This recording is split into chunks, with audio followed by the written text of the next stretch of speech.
start the fucking stream. Haven't done anything yet. It could be a bad idea to just start it now and not start it in 20 minutes when I've kind of fixed everything up. 2:15 second bullet, won't be re-entering this. This is fucking big. This would break my heart if we lose, get an aces cracked here. No 6. Nah. You can see me, I'm already having fucking epileptic fits, man. Just saying like, no 6. It's fucking sweet double, sweet ass, big ass, fucking high equity double right there. Welcome to the stream, fellas. Welcome to the stream, ladies. Especially the ladies. I don't leave. Promise I'm not gonna get weird. We got it out of our system. But yeah, I don't have the title. I need to fix the title up. I need to sort out all the tables.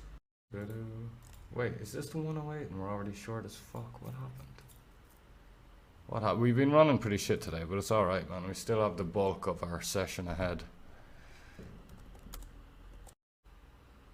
Right, there's a makeshift title for now. Anyway, that's that done. Oh my god, and I timed out my Jack 4, which is we were supposed to stack off bottom right. Jesus fucking Christ. Not easy, boys. Not easy. Right. Here we go. Here we fucking go.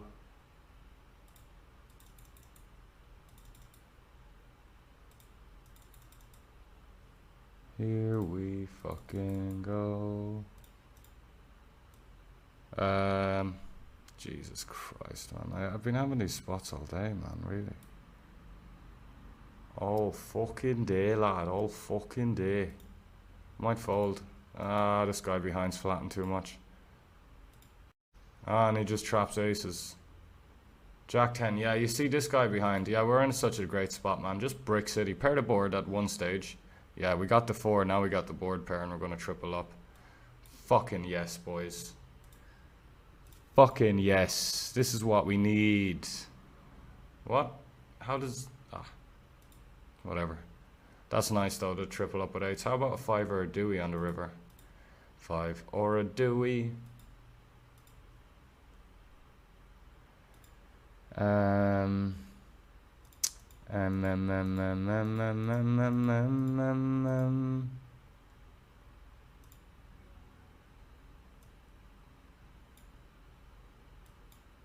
Fucking hell, man. I'm moving the overlay all over the place here. What's wrong with Jamie Jones? Dad's 20 says, hi Sven, how's the session going? Best of luck. I'll tell you, Dad's 20. So we started our session quite late, about 3 hours ago. It's been going kind of badly, but I mean, I feel fine. I don't feel annoyed or irritated, but if we were to really nail it down on paper, yeah, we've lost a decent amount of all-ins. Yeah, but all of that doesn't, although all of that is true, it doesn't mean too much, right? Because we still have to play the 215 and 109 6 maxes series events, and I'm really excited for them. You know, I fucking love a bit of 6 max. Love a bit of 6 max. Man, I owe you a little Christmas present, Crypto JZ. Man, Christmas coming around. Like I've bought nothing for my girlfriend yet. Our anniversary is on the 26th as well. Oh well. Right, this is the tournament that we fucked up twice with our last 5 big blinds, and here we are. Hopefully not to get punished by the poker gods. Although they should punish us, don't get me wrong. We should get maximum punishment. Hold it, 58%, 77.27, that's a lot. Yes, yes. We're still in last, we'll probably still be, oh no, we're ahead of this guy. Muggle. I mean, on paper this has probably been the worst year of my life. With all the fucking sickness and shit especially, but can power through anything, man.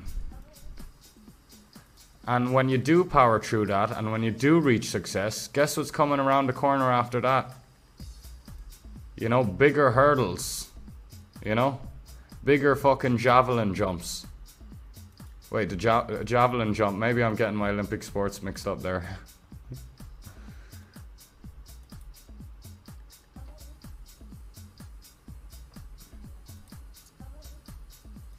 I just always kind of tell myself, if I'm faced with some obstacle, I'm like, well, here, look.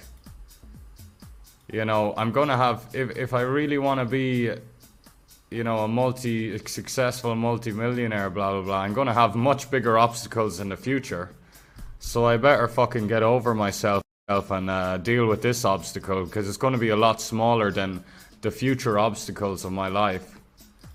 Does that make sense? In my head, it sounds like that motivates me. That might sound demotivating if you think about it the wrong way, but motherfucker, we had so much equity there in the fucking Bounty King as well in the 215 Winter Games. GG, lads. We finished 11th in this last night. 189th place tonight. There was about 113 paid. That sucks, man. We were just a fucking card away from over 20 bigs. Oh, well. That's okay. That is okay. Dad's 20 sounding very zen. Did I see an ACR table? Yeah, I got it all sorted now, man. Got it all sorted now, thankfully. I'm fucking delighted to be back on ACR. ACR, let's be having ya. I sailed the 7 seas in search of ACR. Although I do need to resize all these tables, which is a bit of a pain in the ass. Although I'm getting better at it now.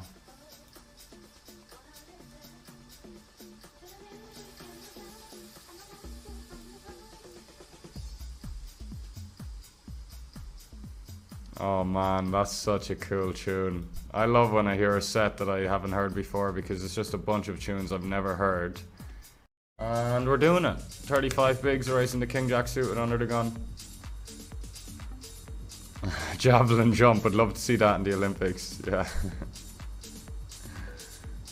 It'd be cool if they did some fucking hybrid Olympic games, like just in like 2025, some random odd year. Pretty good board for the buttons flatten range. I mean, yeah, it's pretty good. He's got all the underpairs too.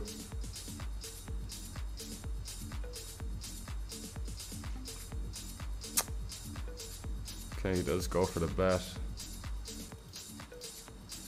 He does go for the betty.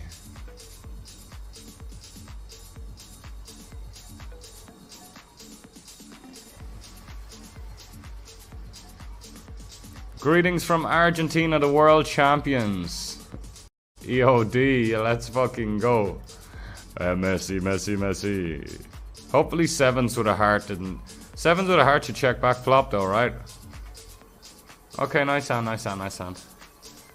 See, when I say this, board is really good for the button flat. Broadways, suited broadways is kind of what I'm chatting about. Do do do do a do boop a dee boop a dee boop a dee boop a boop boop a dee boop a boop boop a boo boop.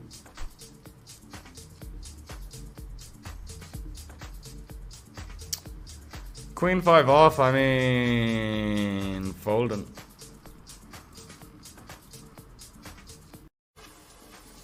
We're all in with aces, believe it or not.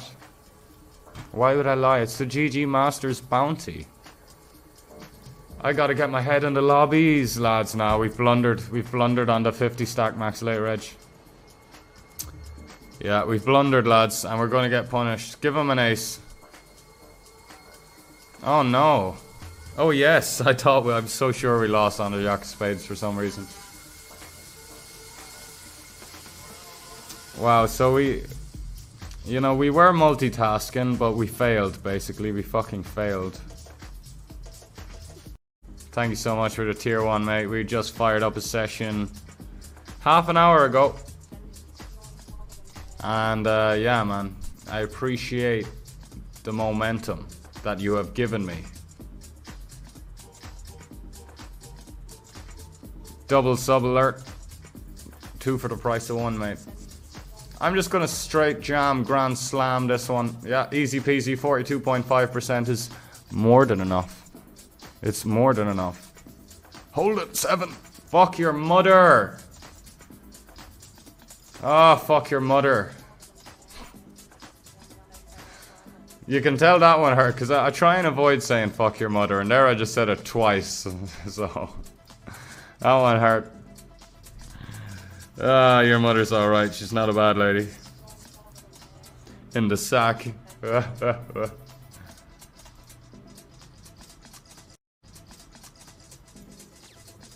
Poor mothers get an awful doing. It's like, why are you bringing me into it? You're fighting with my son. Why bring me into it? Right, the spin up starts now. 11 bigs.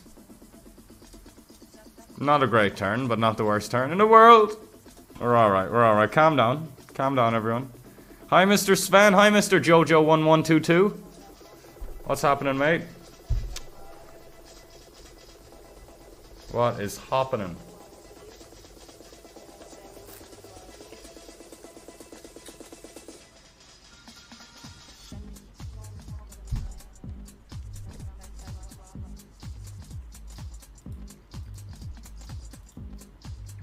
All in.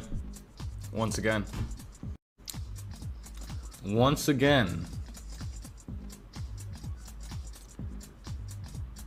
Once again. And all in from Sven.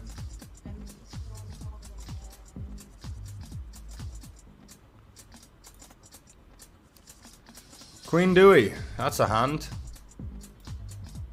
That's a turn. That's a turn card. He can hit a queen though. And he didn't, which is good for us, because we fucking double. Oh my god, ACR is back. Good luck on the sesh. Fancy seeing you on Twitch today, Kappa. Jojo, we're full of beans. We're full of life. We've been grinding 3 hours. We actually had a pretty bricky start to our session, but my mood, as you can probably tell, is totally fine. And I think it's no coincidence. What we did was we kept it kind of strict with re-entering tournaments to keep our table count low. I started my session a bit late, so the tourneys that were kind of past their optimal entry point, like I was a bit late for a few tourneys. I was like, I'm not even going to reg them because don't want to jump in this with 30 bigs, don't want to jump in this with 40 bigs and like bust. So it wasn't a complete bloodbath, you know. We kept the table count nice, and there's nothing worse when I just do the opposite to that. And I'm busting, I'm losing all ins, and I'm running bad, and I'm timing out, and my laptop's lagging. It's like...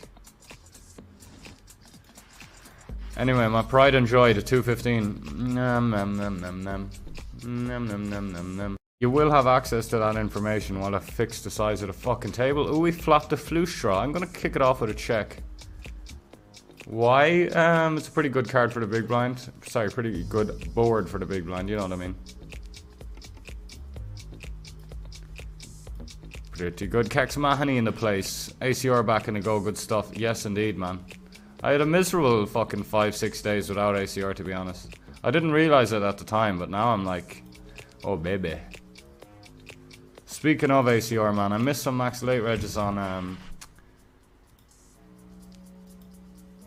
oh, okay, how do we proceed now is the question. I think we just go for the fucking, because we'll check some overpairs on the flop. Like, if we're gonna have a high check frequency, we're gonna have a lot of good hands that check flop. Don't find a jam with some, because I know the worst thing is about him finding a jam there, not even that we have to fold our equity, but he's probably gonna just do it with like 8-6 of diamonds or something. That's a fucking river card in our best tournament right now. I mean, second bullet.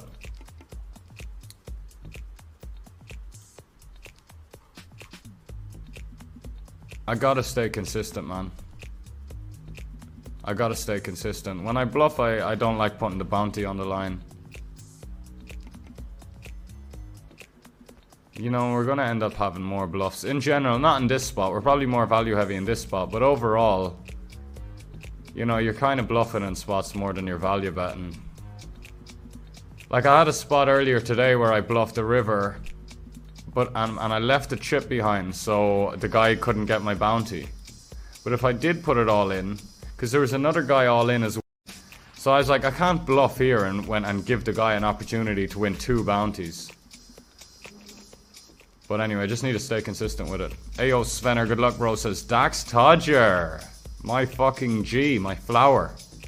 What's happening, dude? Hope everything is good. And we hope Lukovic just flicks in the chip, mate. Man, I've got King Jack of diamonds. Can't you see? I mean, I've just got King Jack offsuit, like 1 heart, 1 diamond. You know? I do run that stuff all the time. I've had superiors tell me, look Sven, you're taking too many of these offsuit flush draw blocker hands. You're gonna end up over bluffing using all of them. Call. Call. Christina says hi, good luck, good luck. Hello, hello, Christina.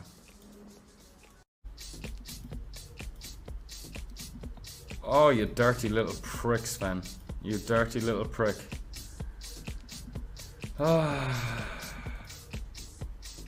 Dirty little prick, Sven. Timed out again. Just timing out. Just timing out. Can't stop timing out. I can't stop timing out. And now I'm whining now. This is a good spot. This is still a good spot. Yeah. Yeah. The blinds are up and we are down to 20 bigs in the Winter Classic.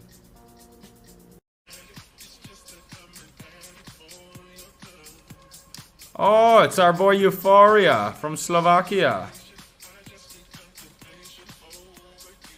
Oh.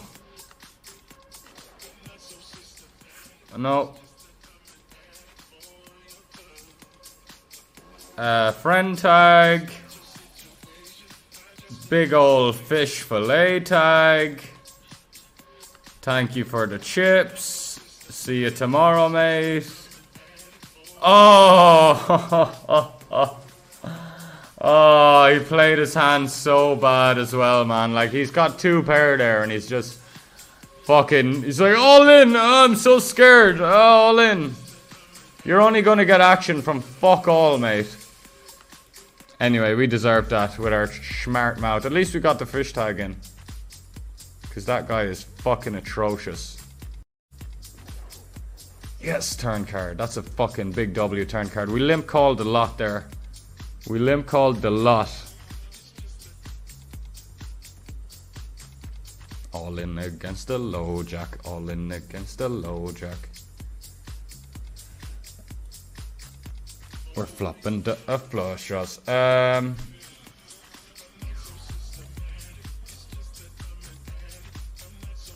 what's the re-entry situation on this 55 then? Another day, another dollar, Zazzy. Let's fucking go, man. Real Kid 88 in the house. Boom goes the dynamite. Let's fucking go. We got some energy in here today, boys. You know, ace 10, ace jack, ace queen, ace king. He also doesn't have pocket jacks. He also doesn't have pocket sixes, mate. He's in an awful grim spot. I don't know about tripling off, but we'll definitely go for the double and get it through with flying colors. We're all in. In the 25 GG Masters bounty. How many fucking blinds are you giving me in this 55? Oh no. Red? Red? Nah, they've got too much red. Forget about it. Forget about it. Forget about it. Ooh! That's fucking huge. Maybe a bit of stream run good, mate. That's fucking nice. Late reg closed as well, as you can see top left. Right, 25 bigs in this 55. Let's go for it, man. Let's go for it. We're kind of doing it in on ACR today. Like we just got money on ACR recently, like a little bit. And we've already fired 2 bullets in the 215. Although the 215 is going well. I mean, let's not focus on all of that. We got the 215 6-max to jump in now as well. That could end up being multiple bullets. So let's just fucking just deal with it, mate.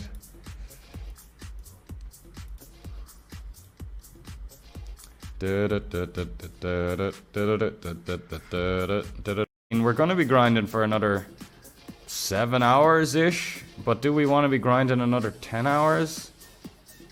I think I'll leave that one aside. Keep that table count low as well. Although it's a 1650, 20k guaranteed. No. The 215 got cancelled. Wow, why didn't I pre-reg it, lads? Why did the 215 6-max get cancelled? What's a man to do here but call off? I mean, like, are we folding ace 10? This is us holding. That board, I've been here before. Yeah. Yeah. And a $7.50 bounty. It covers a quarter of the buy-in.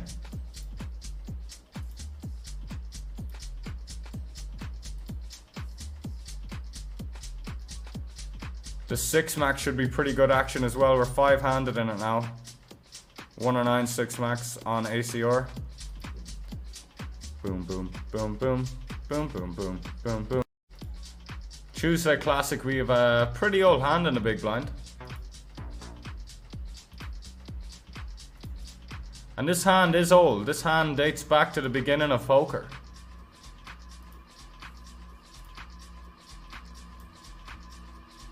$20 bags up top indeed, Jojo. That would be a nice... I'm like, what day is it? That would be a nice Tuesday night.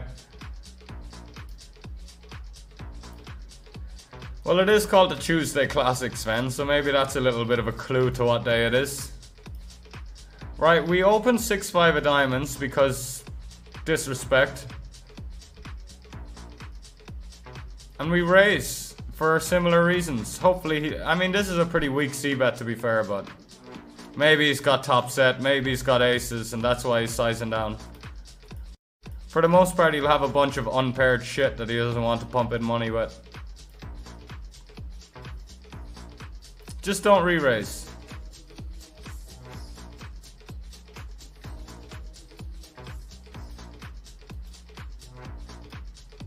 We don't rep much other than, like, you know, bumping it up a little with Queen X. Will we do that? Well, that's a secret. If I had ace queen there, I could definitely... I wouldn't like to just call that small size with a hand as good as ace queen there. I'd be making it a little bit more expensive to see turns. So, like, we won't raise total bullshit there, but for the most part it will be bullshit. We're playing a huge pot, by the way. Sorry for not showing you, man. So we open in the small blind. We open hijack. The small blind 3-bets.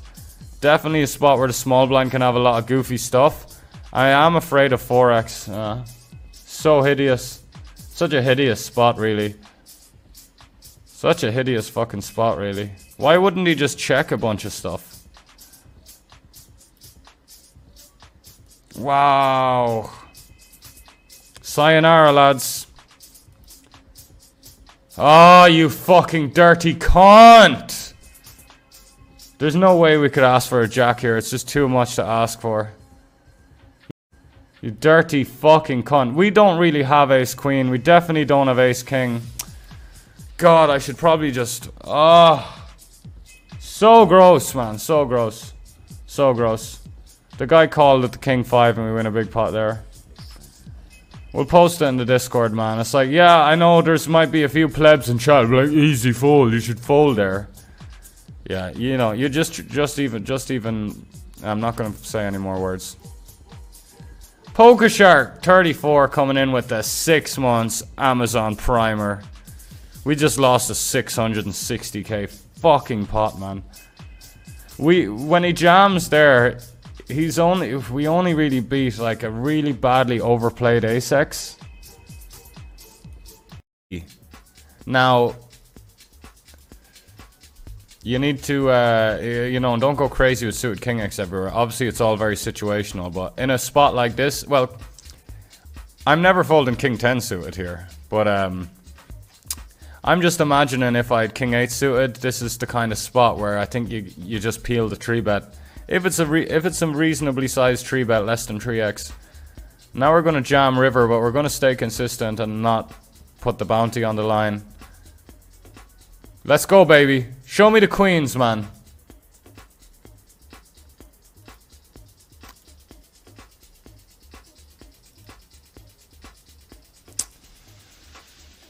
I respect his turn check back for what it's worth. There's 2 bullets in that down the drain. And the 215 6-max. Maybe it's for the best the 215 6-max got cancelled, or we'd be busting our ACR roll tonight. Nah, we'd be fucking winning all the money if that didn't get cancelled, because we'd absolutely slay it. Thanks again for those 6 months, PokerShark34. We just fucking played we've played some nasty big pots recently. But hopefully this will be on the non-nasty side.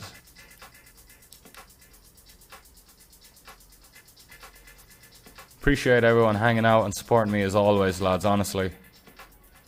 Honestly. And we're just going to set the trap here. Every time I set the trap, it's just like they have another fucking good hand anyway. Like, people aren't good at putting in chips with low equity hands, which is totally fine. Because, first of all, it's not that intuitive to put in money with low equity hands, right? See, he just had a flush draw. Like, we could have just jammed flop and we could have just stacked off in a flop, no need to worry. But people aren't good at putting in low equity hands because it's not intuitive, first of all. I have a decent bit of ace jack, ace queen. Not sure about my donk jam there, but, you know, I always say, relying on other people to put in chips / money, you're just going to get let down. Kind of in life, relying on people to put in money, relying on people to pay you back, relying on people to fucking chop a bill with you, to chip in for something, you know. You're generally speaking, you'll be let down.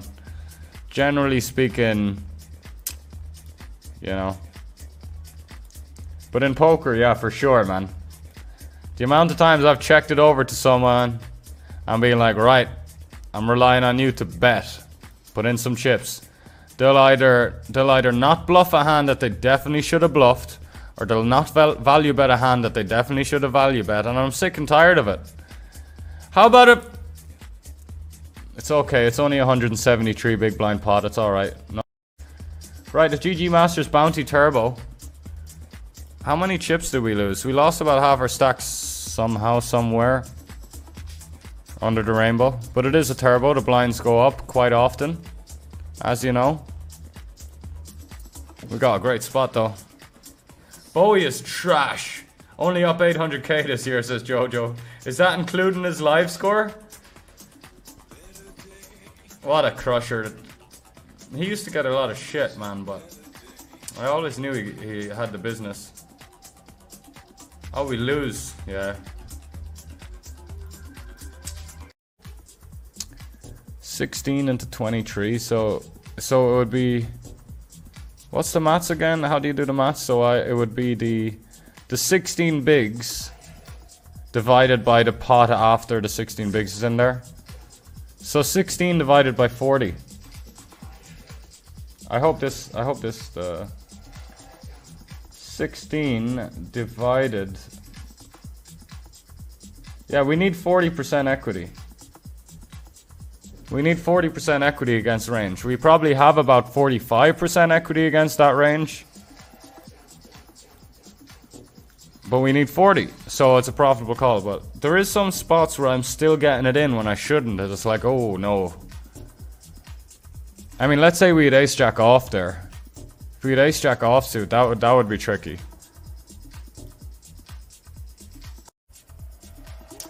God almighty, we keep getting cooler today. It was so sick, like fucking hell. So many top pair versus top pair, like big pre-flop hold-ins against big pre-flop hold-ins. Some days you just get dealt a losing session, like. And that's why poker's so amazing, because you have to train your brain to like accept a losing session and to battle through it. It's just so good for your character, man. RPR Moo, you can rely on me for anything, my G. I'd never let you down. RPR Moo.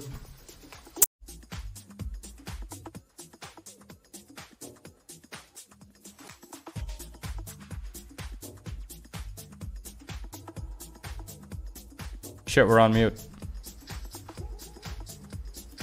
Yeah, we 4-bet jam here and lose the flip. Awesome.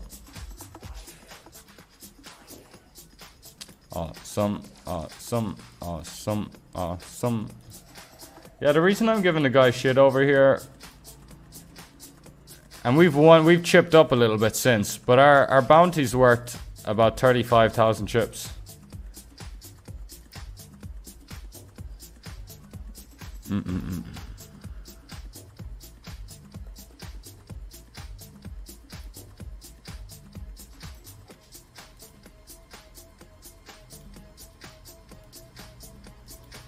Five bigs, like I want to win it, but I'm not gonna sweat it. Like, sorry, I don't know.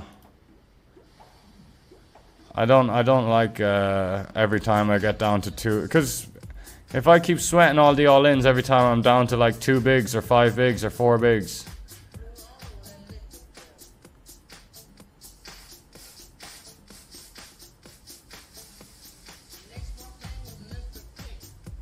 You're gonna lose with the ace queen anyway over there.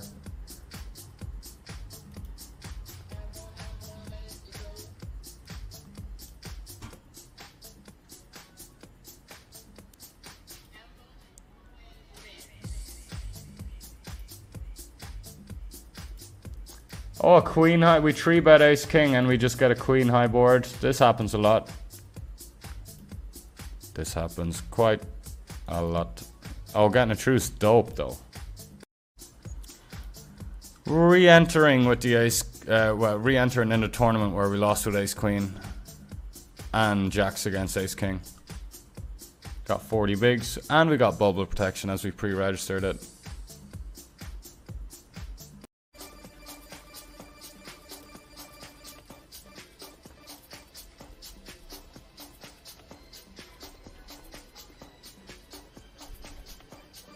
Check it back against the small blind flat.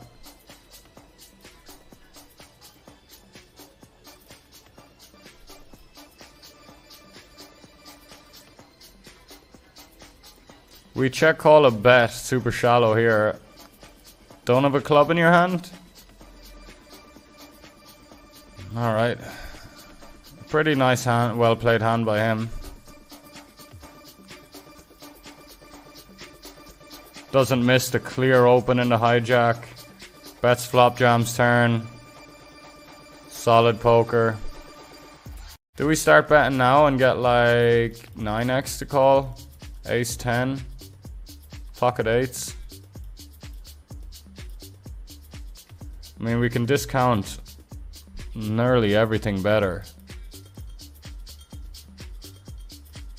Well, we can discount everything better, just how confidently can we discount everything? Pretty confidently. Anyway, just gonna slam 10s for 30.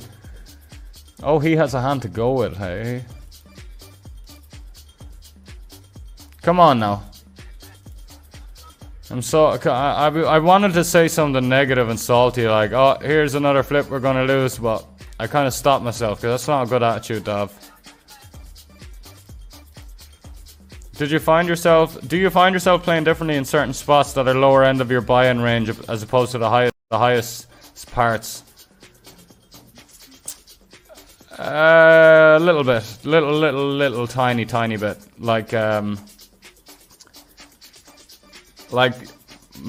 putting my opponents on a little bit less bluffs post-flop and a little bit less bluffs pre-flop.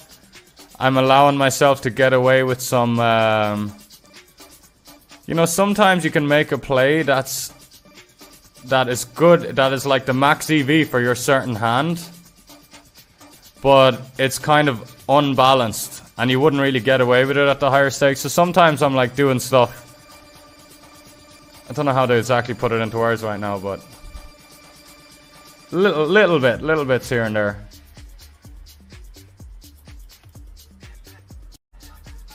But I kind of see like the disrespect I might have for some players.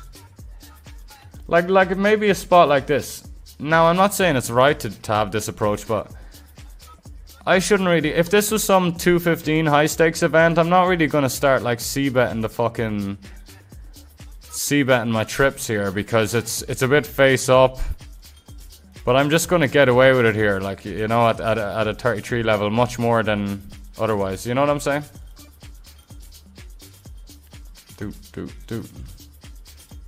So I might check if this hand was played in like a 10x buy-in of a 300 buy-in. I might just check flop and be more consistent and balanced.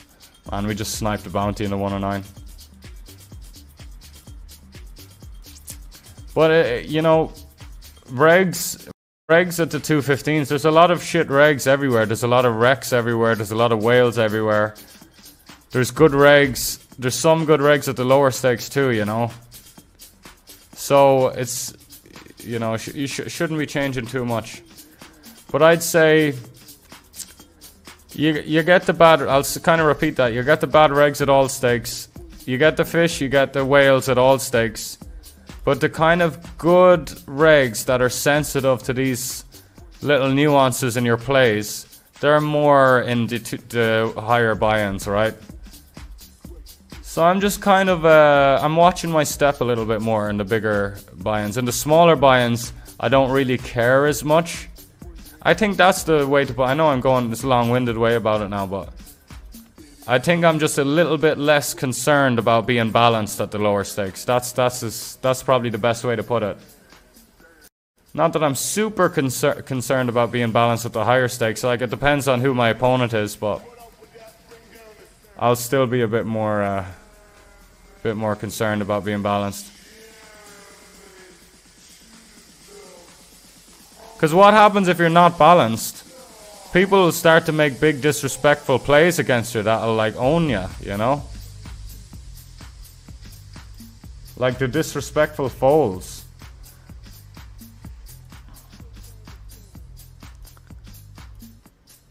And if you're talking like the highest online stakes, like if you're talking like 1Ks and 500s and 2Ks and stuff, you gotta be careful, man, because you can do some stuff, and if you're not careful, if you're not watching your steps, you'll allow some of these really good regs to just make hero plays against you. Anyway, river and straights, not on just one table but two. Okay, the other one got through, and this one got through as well. Actually, river to straight the hand before that fives as well.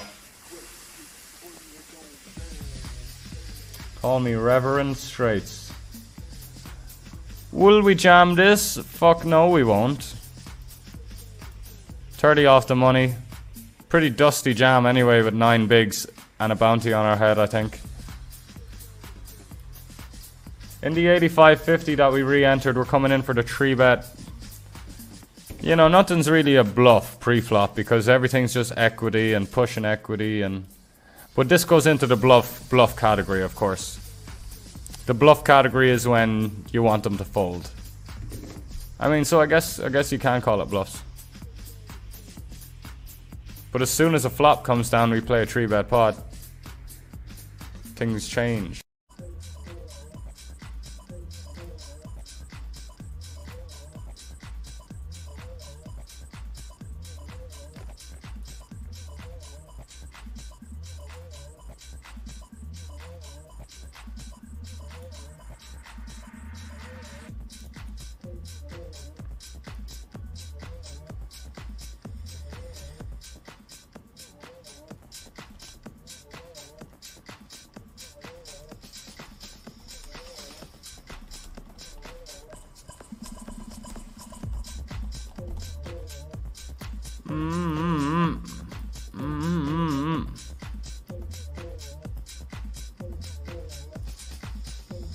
Definitely could check raise this board. I'm a little bit concerned about overplaying my hand. Wow, we got some hands everywhere, Wayne. Right. I'm gonna jam in his face now. I think it's the play. I think it is the play. We can deny equity from a bunch of king queen stuff as well. Ace 5 of spades. Like, this half pot size can go fuck itself. If we run into a better hand, so be it. We can also stack worse, like he called off King Jack, Queen Jack. Oh, he had a set of sevens. He's just being, yeah, just betting half pot for no reason. Nice one, dude.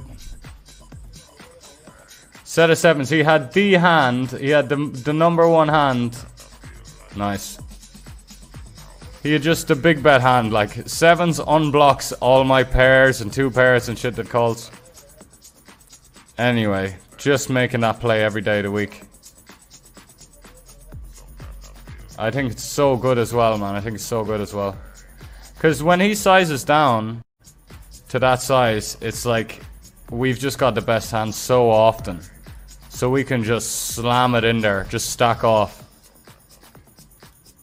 And I know it's hard to, like, you're probably not going to want to copy that play because we ran into a set of sevens, but that's one of the plays that I just mimic. Because what's going to happen, you like I said, he's going to stack off worse, or he's going to go into the tank with a hand that has equity and be like, oh, I don't know what to do now. It's like when they go into the tank and then fold, you know, you've got them off a chunk of equity as well. But people aren't always going to pick good sizings. Like, there's a lot of players there that just play a really low standard of poker. You know, it's not everyone has to be, you know, have these fine-tuned, polished sizings. Obviously, the guy doesn't know how to spell DTO. Exclamation DTO in the chat. If you want to work on your post-flop sizings and you don't want to be fucking betting half pot there like a nonce. DTO is a great app to make sure that you are, you know, fine-tuning your game in all areas. Couldn't recommend anything more in terms of form of studying. Because I can't really recommend... The one thing that might be better than DTO is a really sick group of crushers that review your hands for you and that you talk strategy with. Like a Discord group. But I can't recommend that because that's kind of like... That's not really on the market. It's pretty hard to get that. Supposed to jam these hands. I'm not gonna though. Just want to do what I want. $54 bounty under Zonkor.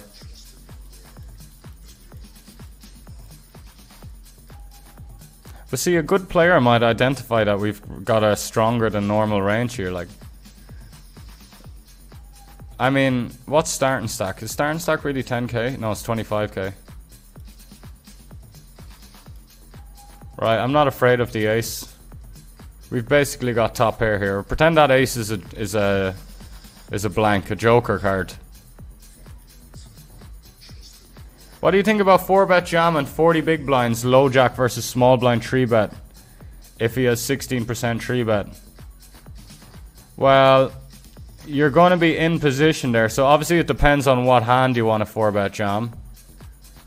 A lot of the suited stuff just plays well enough in position to call. As we seek more value here from two pairs of flush draws. So yeah, it depends on the hand, mate. But it seems like it definitely... A 4-bet... I prefer a 4-bet ripping out of position because you don't have that luxury of, you know, calling in position and playing a pot in position. I feel like we're going to chop it up with some raggedy old King 5 or something, but...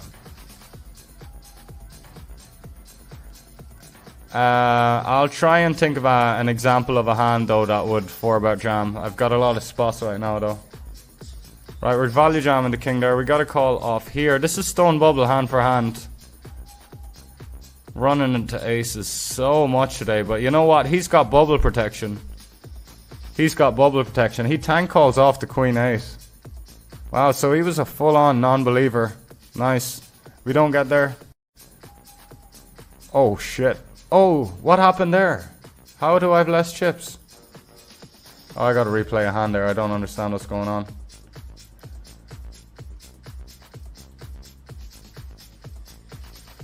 This is a spot. Remember Adolf Ziegler? The fucking Clem. Yeah. No need to think about it. No need to think about it. It's only a strategy game. Why would you fucking use your brain? No need to think about it. Just mash buttons with your knuckles, man. Just keep mashing that keyboard with your knuckles, mate. Keep dribbling on those shin pads, mate. Gin tonic as well with a fucking... we got 2 different player categories, but both in the spewy section. Both spew lords.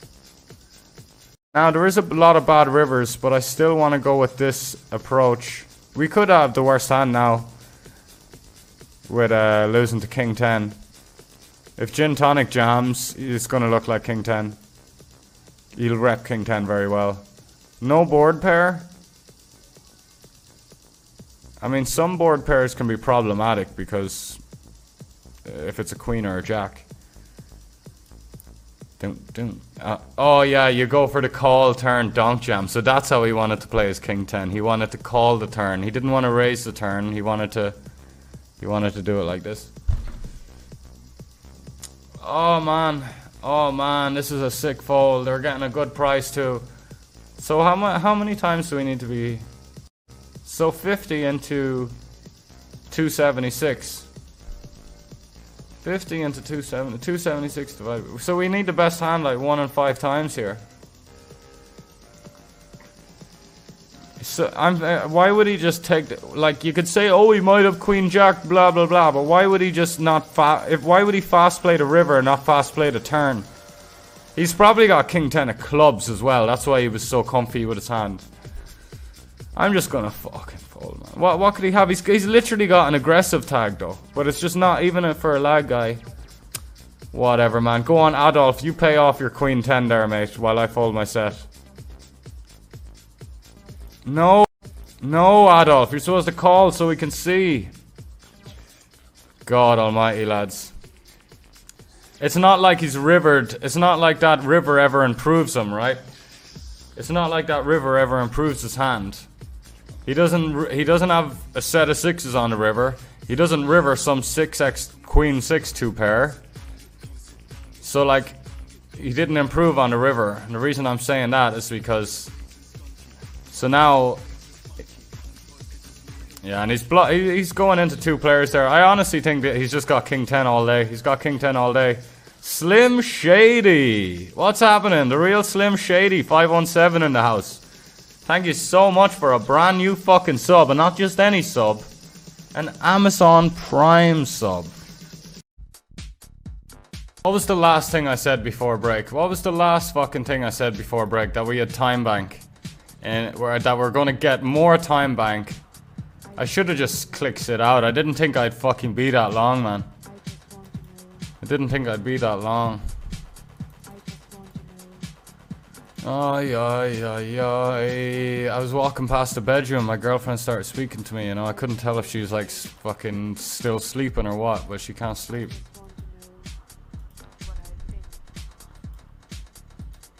And that just delayed me by a precious 30 seconds. Sean the Bomb 420. Don't think I could fold trips there. Good fold, bro. It's a very nice way of saying, yeah, you don't think it should be fold. I know, I'm not saying you're saying that, to be fair. You literally said good fold. And I'm snap calling there if I have more tables, but when you have less tables, the quality of play is higher because you can really think about things and you can really like zone in on what hands they have. Sorry about the time bank, everyone, lads. Okay, having 2 overs here is great. Having 50% equity here is fucking great when we get snap rejammed. That's a shitty turn, to be fair, but now he can't hit the 10 of clubs. Man, I am annoyed about not having time bank here. But that's okay. Oh, by the way, our last 5 bigs in the money of the GG Masters Classic. We're trying to fade a 10. We're trying to fade a club. Just like last time we were trying to fade a club or a 10. And there's a club. There's a club. Good luck. This guy already 4-bet us the first time. Maybe the second time it's stronger, but still. The fact that it's cut off button, we're gonna fucking cut his butt off. That makes sense? Didn't think so. Herzer. Herzer.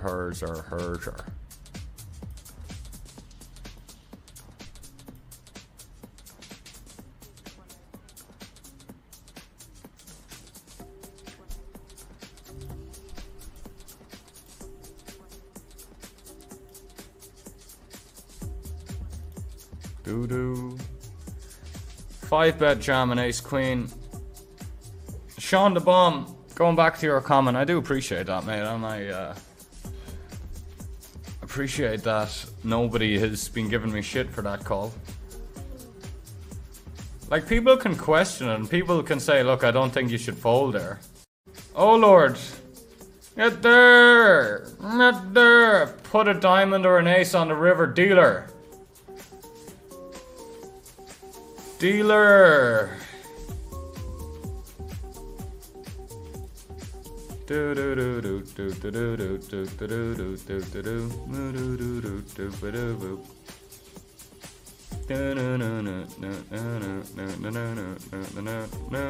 do. Oh.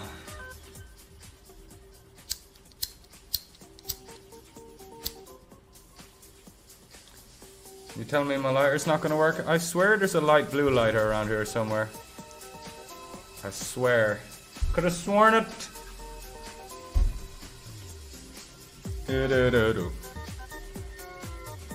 Oh, the aces got through. Fuck off. Nearly a million chips though. It looks so ugly, the zero time bank, doesn't it? For me it does anyway. Maybe it's an OCD thing. I think a few of you would agree. A year ago your headphones would have hit a wall, so progress. Yeah, you know, G-Daw, like, a close friend of mine was telling me lately that there's been great improvements in the mindset and all of that, but you just go through swings and phases. It's like, my mindset's gonna start to get a bit better when I start to like go on a little upswing. I mean, there's loads of moving parts to it. I was on a huge upswing when I was really losing my shit, but the swings were always so stressful. And I always had that, like, as big as my upswing was, imagine I was upswinging like over $250,000 last year, but still not a peep on GG.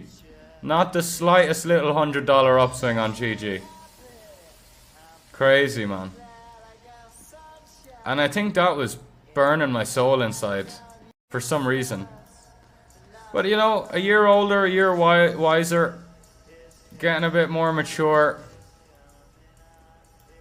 But what I say to my friend who's been telling me the mindset's been great lately, I'm like, well, put me through another fucking 6 to 9 months of losing big equity all-ins. You'll see me losing my shit once again.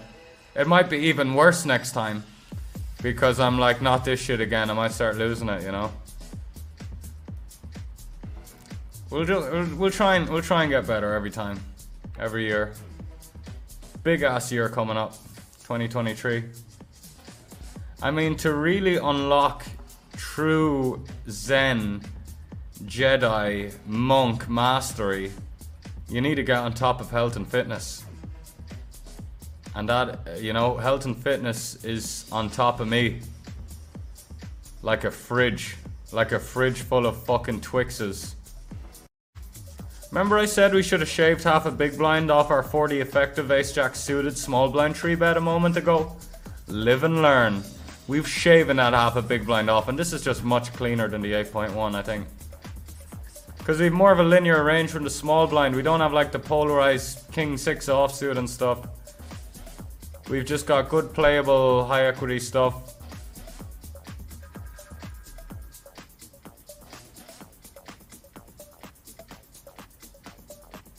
Oh, it's our good old friend Adolf Ziegler. And by good old friend, I know, I don't want to give him more shit, man. Where's he from? Georgia? Georgia's a cool place. Not that I've ever been there, but... or know anything about Georgia. Ooh, 2-pair against Adolf Ziegler. He's never checked in his life, you know. That's a fun fact about Adolf Ziegler. He's never hit the check button in 13 years of playing poker. Only player in the world to have never hit the check button. Although that was like us the first few years. Right, no time bank. Don't want to jam because that'll scare off his, Whoa! My table is so small I cannot even see the time bank properly. Oh man. Oh man, if I timed out there. If I timed out there.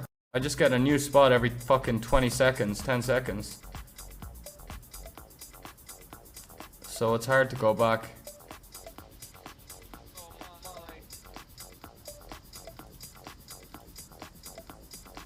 But I'm interested in what spot it is now, because ace-X of clubs, I like those conversations on like what hands like to check jam turn, what hands like to check call, what's the benefit, pros and cons, all of that good stuff. Well, ace-X of clubs, you know, that ace-X of clubs would have showdown, could potentially, but I don't know the spot, so I'm in no man's land. I think we should start randomizing these, because I'm just 3-betting them pure. But maybe that's fine.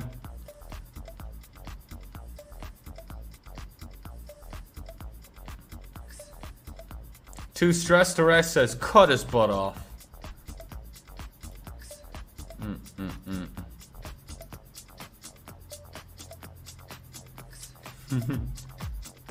You know, the cutting his butt off thing comes from, it's a bit of an inside joke with my fucking mate. We were both in Vegas. We were under the influence, going out for a little smoke break, and I'm trying to tell this hand history. Super fucking under the influence, you know. And I'm like, cutting versus butt off, and we just fell into the fucking giggles. As you do under the influence. Let's take it to the streets. Plays very well as it just calls see a flop. But like, how well can it play against two players when you're out of position against one?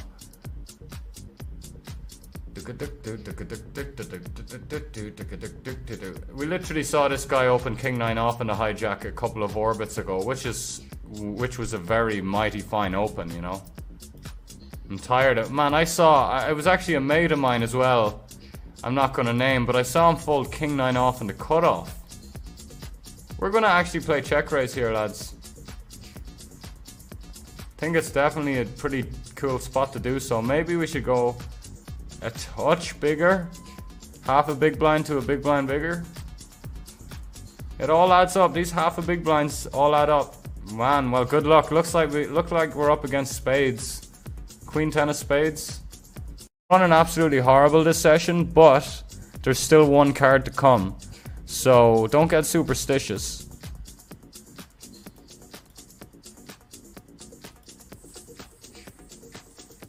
We're cursed. We're fucking cursed. I take back what I said. Man, we flopped so well here. Get it through, okay. Well, that was a bad turn card. It's not like he had a straight draw or anything. He just had a 9 to hit. And if he did hit a 9, we had a redraw through about fucking a gazillion outs, 10 or something. But that's okay. Sometimes you get dealt a losing session and you still don't lose. They're the best ones. Where you look up at the poker gods in the eye and you say, you tried your best, but I still came out with a win. We already did get one out with this session as well, by the way. Just in case it happens again. Yeah, I don't know how to kind of dive into that topic without sounding like a snobby, oh, I listen to underground music from Berlin, I don't do that stuff. But no, they seem like not my kind of vibe, man. Even though I love music festivals, I've grown a bit older, so my stamina would be a bit less, and they just seem like a bunch of dudes with tank tops and like, man, I was listening to the Logan Paul podcast and he was talking about his Coachella experience with all his friends. It's like, I don't know, man. Bunch of Logan Pauls, bunch of fucking tank tops going around.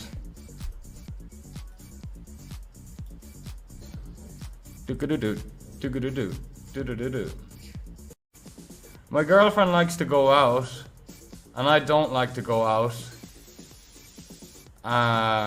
here anyway, because it's just like, I overdid it here. It's like just tacky club music. It's like not a good time for me when I go out here.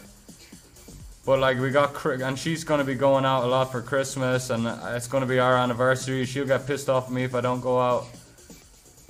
So it's gonna be a big time of arguments and forcing alcohol down me and going to shit clubs that I don't want to be in and being anxiety filled. So I don't really want to have any day twos around that big 3-day patch of shitness. And there, I let it out. I let it out. That's kind of, that's why I'm not regging any day ones now. Just to keep it real.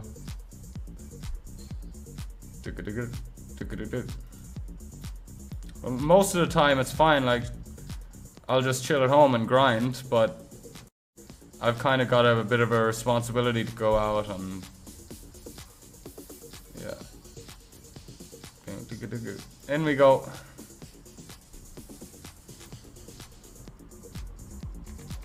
I can't drink anymore as well. I literally can't drink. You know, I got really sick, exclamation sick. It was my liver. The doctor's like, you cannot drink. You cannot drink.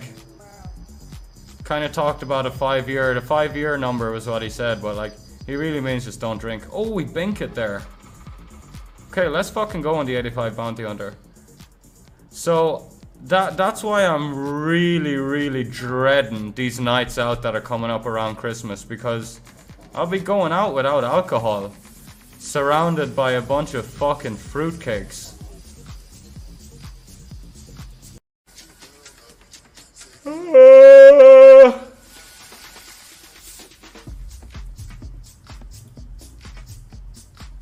Well, today has turned into a bit of a bloodbath, man. Just such a bricktastic session, man. So I think we're down about 800 on GG. But we do have something cooking on GG.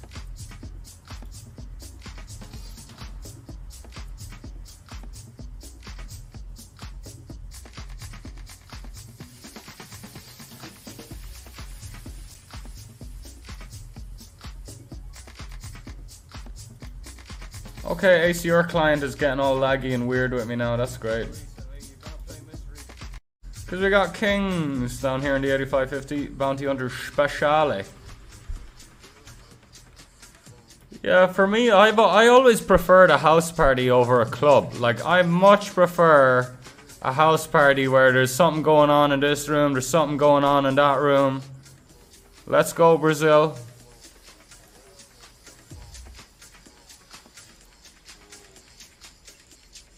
Oh, that's a great flop for the man.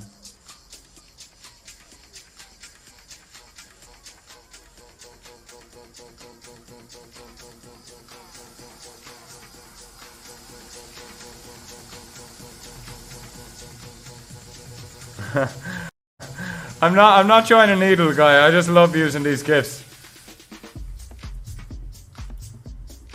And I kind of, you know, it's kind of fun needling Brazilians after the World Cup as well, but I was rooting for them. But they kind of made themselves a meme with all the dancing against Korea and then like get knocked out it. The next against Croatia. Unlucky, unlucky, unlucky. It's actually a respectable all-in. It's actually quite a respectable all-in he took there. Just to give him some props. Probably GTO approved. Stick to the soft drink, Sven can still go out. I mean, the other thing is the nights are so long here, man. They're so long. They go till 8, 9 a.m. The clubs don't shut until 7:30. And then the routine is like, there's the main club, there's another little bar beside the main club, and when the main club shuts, everyone goes to this little bar until like 8:30. And obviously, like, it's just a shit time, man. Might sound good. Mike the Pipe says, can relate to that going out mess. Mostly sucks. Big ball sacks, indeed. Ian says, get blazed. That's an option. But it's also a bit like, you know, going outside the club for a smoke and coming back, and I mean, it's fine. That'll keep me going. I am a extroverted kind of smoker as well.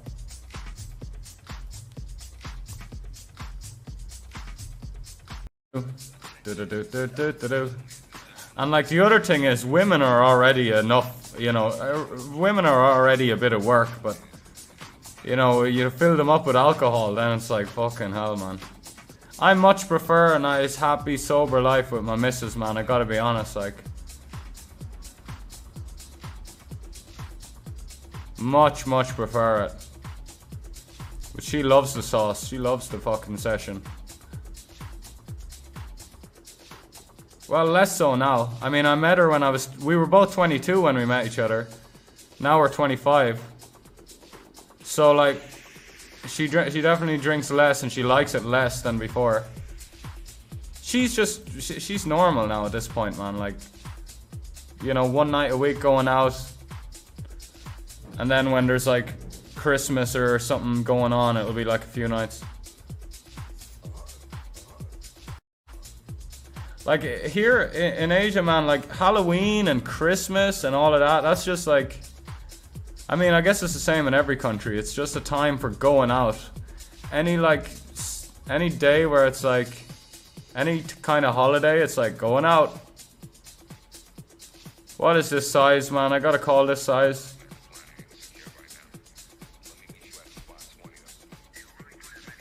Cool. You could have bet bigger, or you could have just bet a size that isn't going to make me fold anything. That was smart. I've got a problem with getting like, you know, I've got a problem with other people being dumb, man. It's one of the worst things about myself. I can't just not be annoyed by someone being dumb, even if it benefits me.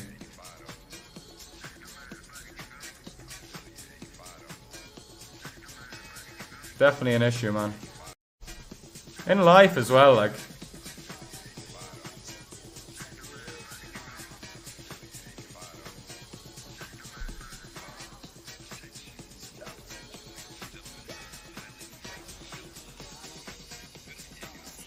Maybe, yeah.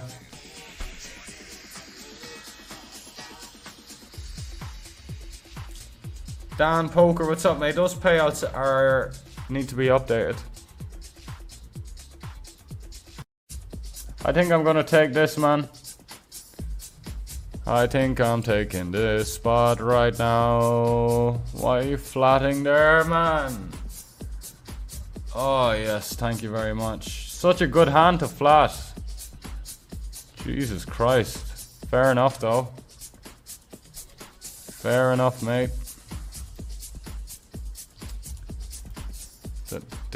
I mean, people are just passive across the board. Like, you want them to value bet the river, they won't. You want them to bluff the river, they won't. You want them to, like, not that wanting is the wrong word, but don't expect them to bluff the river. Don't expect them to value bet the river tin. Don't expect them to 3-bet light pre-flop. Don't expect them to fucking, you know, don't expect them to do anything, man. They're just gonna be across the whole board, just passive. Under bluffing, under 3-betting, under value betting.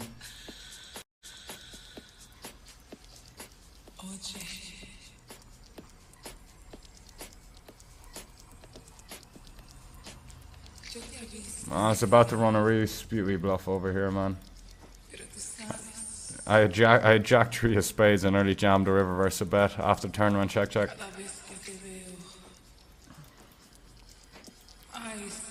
$10.39, still a half hour on the late reg clock, but very healthy stack, going strong. Fucking hell, man.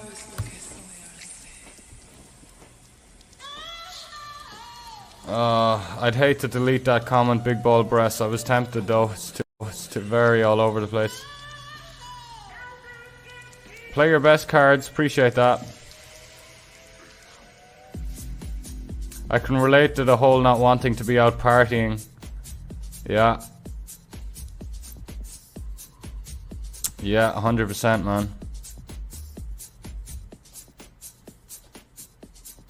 Yeah, it doesn't, not much good stuff comes out of a night out for a lot of people. Like, it's fun, but there's hangovers, there's addictions for some people. It'll lead on to some narcotic problems or just straight up alcohol problems. Like, I mean, I hate to be a nit and everything, but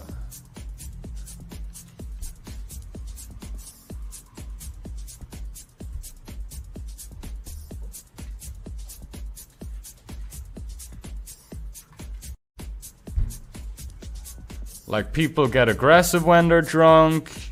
Mainly males. Females get a bit annoying when they're drunk, you know. Men and women across the board can get problems when they're drunk. I don't, you know. I'm pretty decent, like, unless, I don't know. I do have a bit of a temper, I guess, and you know, if you add in a few things, like if something really pisses me off, I don't know, I could lose it. But for the most part, you know, I'm pretty good. Like, I'm not the guy who starts getting all aggressive when he gets drunk, or starts getting all fucking rude and obnoxious. But a lot of people do, you know, a lot of people do. And like Sunday, you know, I'm a poker player. I'm a tournament professional. Sundays are so fucking important to me. What's the day everyone loves to go out? Saturday. Saturday fucking night, right? So Saturdays don't really fly with me. Even if I go out on Friday, I'll be all disorientated Saturday, and that'll lead to like my Sunday being like not on point. But now I'm just going to be off drinking anyway. I'm going to be very tempted to drink something though. But like, I've literally got really sick for 4 months there, and now I'm getting better. Imagine I did something to make it all go fucking tits up again.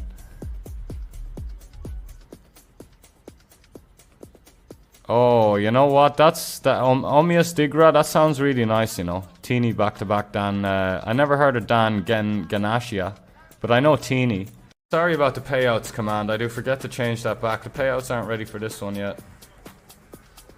They are for this one though, and please give me some time bank.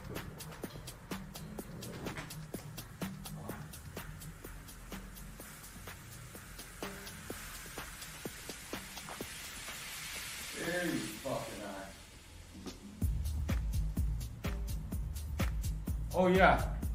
Also, the whole going out thing. I'm a cripple now. If you can see by the way I'm walking, I know there has been massive improvements on my. I don't want to go into a sickness chat, but going out will be painful for me. It will be painful. It will be painful. I just have some issues that I don't fully understand. I had some issues. We're sending the King Jack suited. Even verse under the gun, not verse under the gun. Couldn't give a fuck, mate.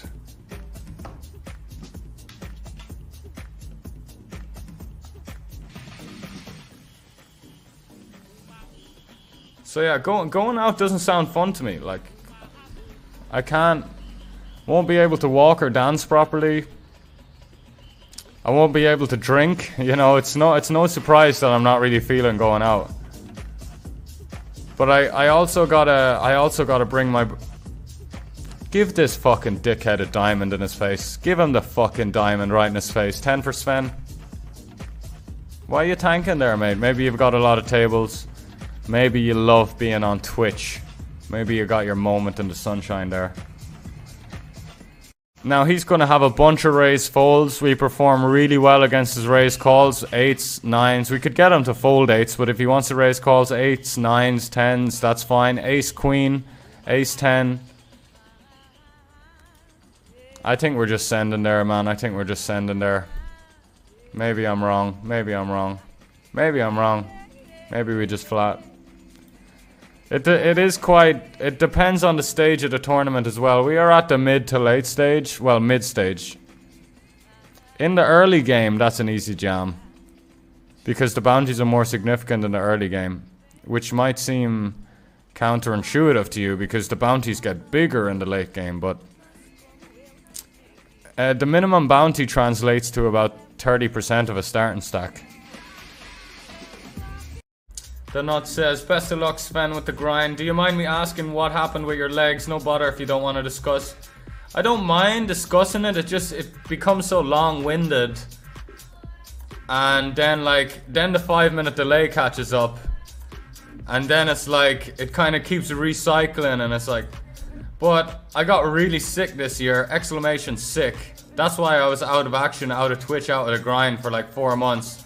It was my liver that initially went wrong, but that led to complications with my blood, And to be honest, regarding my liver and my blood, I got all that shit checked with the doctor. And I was on meds, but when I started getting issues with my feet and bones, all my joints started hurting. It was like I was developing arthritis. I was done with going to the doctors, man. I was done with going to the local fucking low quality doctors, and I'm like, you know what, man, like, if I go in with my sore legs and shit, they're just gonna give me some more medicine. I was on enough meds for like my blood and liver and all shit like that, but I think it's blood flow related. Horrible fucking topic though, but Anthony Kalange, my boy, what's happening, dude? Thank you so much for the raid, Ski. Thank you so much for the raid. Welcome to the stream, everyone. My name is Sven, 25-year-old Irish grinder. We're out here in Southeast Asia. We're out here in Cambodia. And yeah, just telling everyone about my fucking tragic few months of getting sick this year. Never had any proper serious sickness my whole life, so, you know, I don't want to say I was due, but it was kind of due. Hope you had a good session, Anthony. And GG last night in the FT, man. You were fucking... I was keeping an eye on that FT after I raided you, and you were surviving. You were thriving, man. What do we have right now? We're on 2 bubbles. The 33 OSS. The 109 OSS.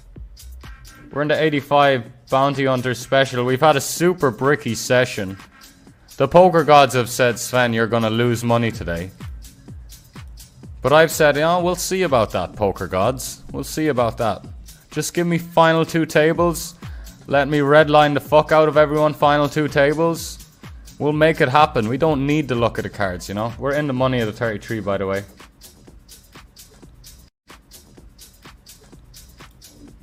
Pushing. Pushing. Oh, that's a sick min cash. 26 bucks. But yeah, I hope you had a good session today, man. But yeah, regarding my legs and shit, and my bones, I mean, ever since my first symptoms were, before I got anything checked out, my first symptoms were aches and pains, and like really low energy, and like issues with my skin as well, like a proper alcoholic, even though I didn't drink that much. I got checked, they're like, your liver's in a really bad way. And I was just kind of like, alright, like, do what you have to do with the meds, blah, blah, blah. But when it got to, when my feet, there was a stage there where I'd sit in a chair, my feet would swell up.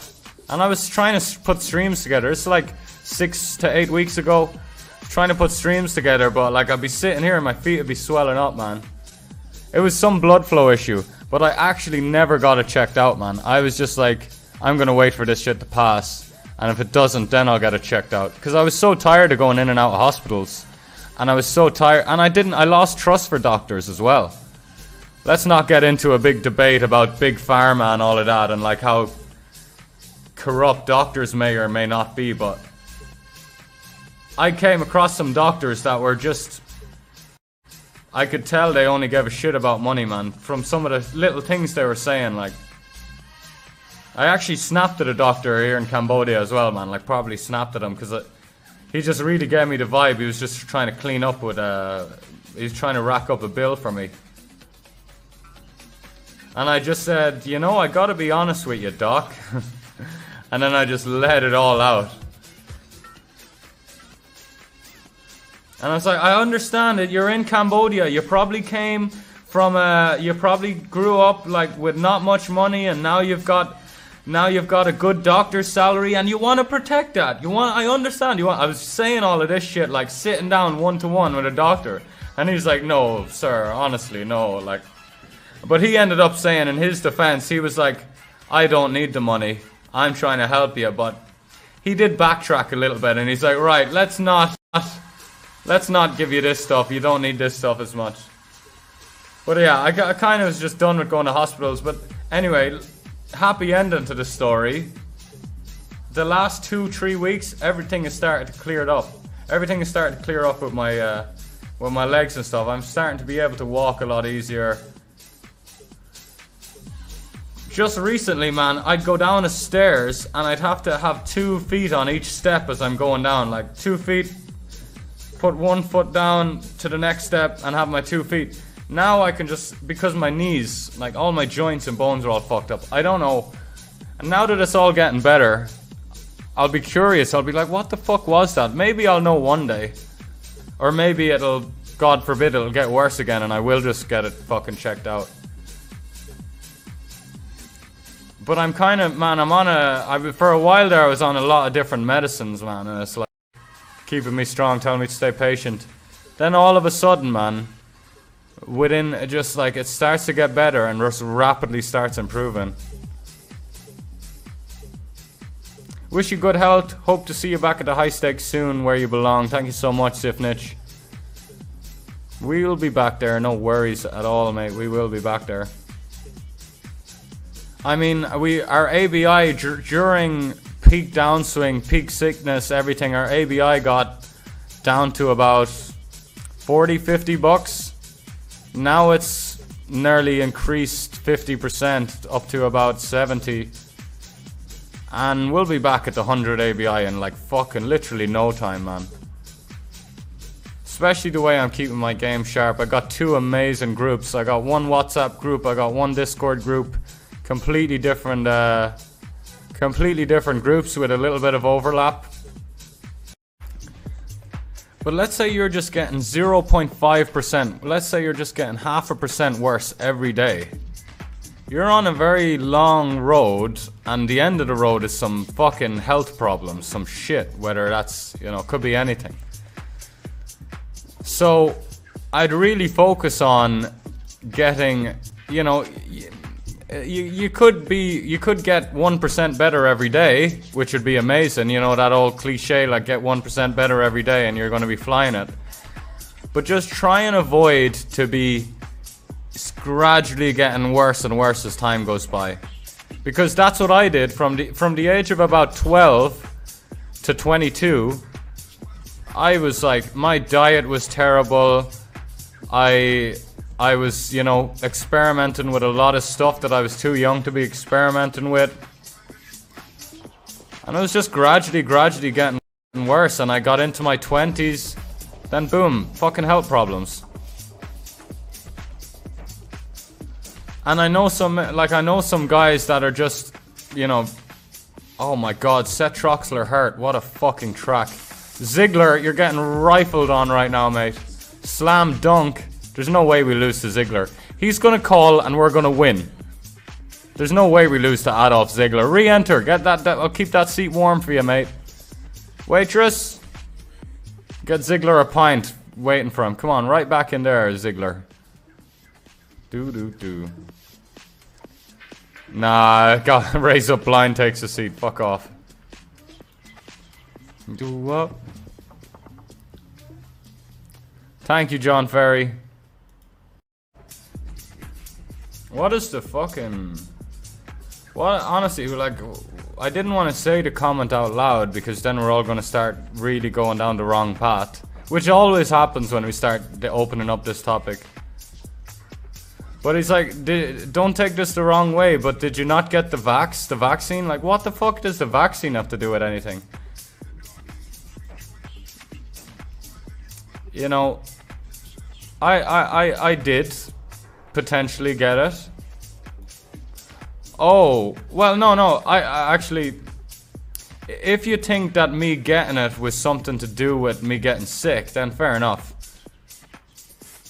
But I just, my brain went to the place of, why, you think that I got sick because I didn't get it? Sorry, man. We won't start talking about vaccines and stuff, mate. But there was a time where everyone who's getting the vaccine, I was asking them if they had any negative side effects. Because I was like,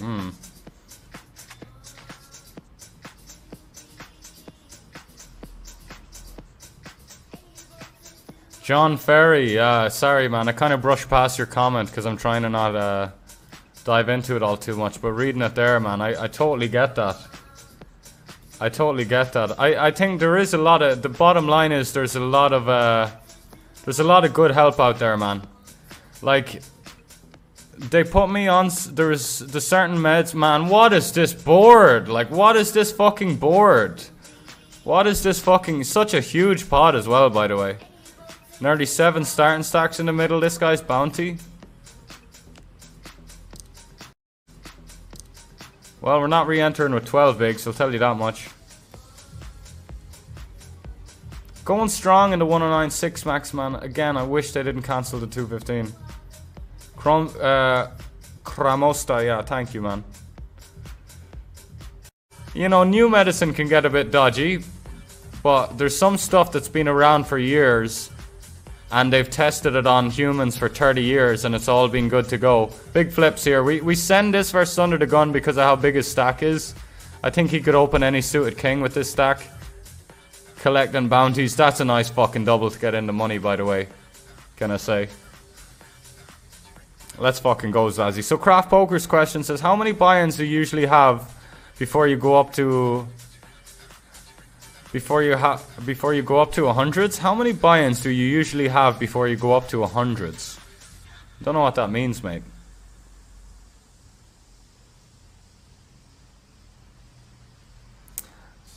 Yeah, no anti-vax conspiracy theories in the poker stream, please. Or vice versa. Either side. We're not doing either side of it. We're not anti-vax, we're not pro-vax, we're not nothing. We're just going to talk about poker. Well said, Craft Poker.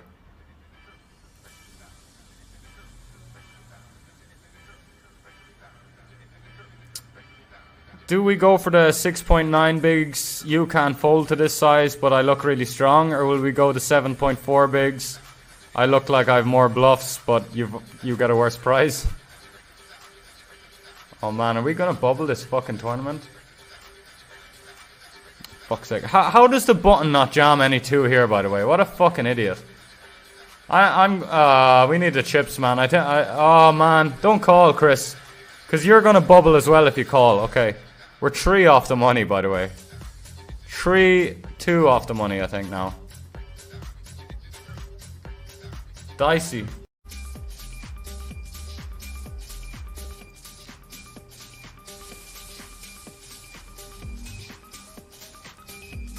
Hand per hand on the 109 PKO.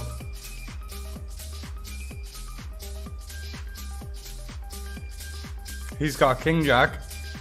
He's got King 7 suited. He's got pocket jacks, pocket queens, like ace queen. I'm gonna check, man. Nah, and we wasted time bank there, but we've used time bank. It's like there's not enough hands to get value from. We didn't even bet. Like our options there: big bet, small bet, check. Obviously, 2 out of 3 of those options were bet, and we didn't take it. We could have just bet the river small there and then like folded to a jam, I think. You know, that's why we're check raising our king queen on king 9 deuce rainbow or whatever it was, to get some fucking value. We got a nice old 3/4 turn bet in as well. Right, looks like we're gonna stone bubble the 109. Nah, I couldn't give a fuck. That was a quick 4 bet rise up blind. I got you, mate. I got you. You got it. I know. I'm not saying you're a nit and you're never going to 4-bet light, but this time I know. I saw the dealer kind of flipped up one of your cards. I saw it. Good luck, Queens. This is a huge... Can everyone just fucking channel the run good? John Ferry says, word. It's more afraid to face the music, to be honest, but you have to see what's up. Hold the baby now. 4 of hearts. That'll do also. That'll do also. 100% turn equity. That's nice, man. Yeah, man. John. Yeah, I just get it sorted out, man. It's crazy. It's crazy. And Craft Poker asked a good question.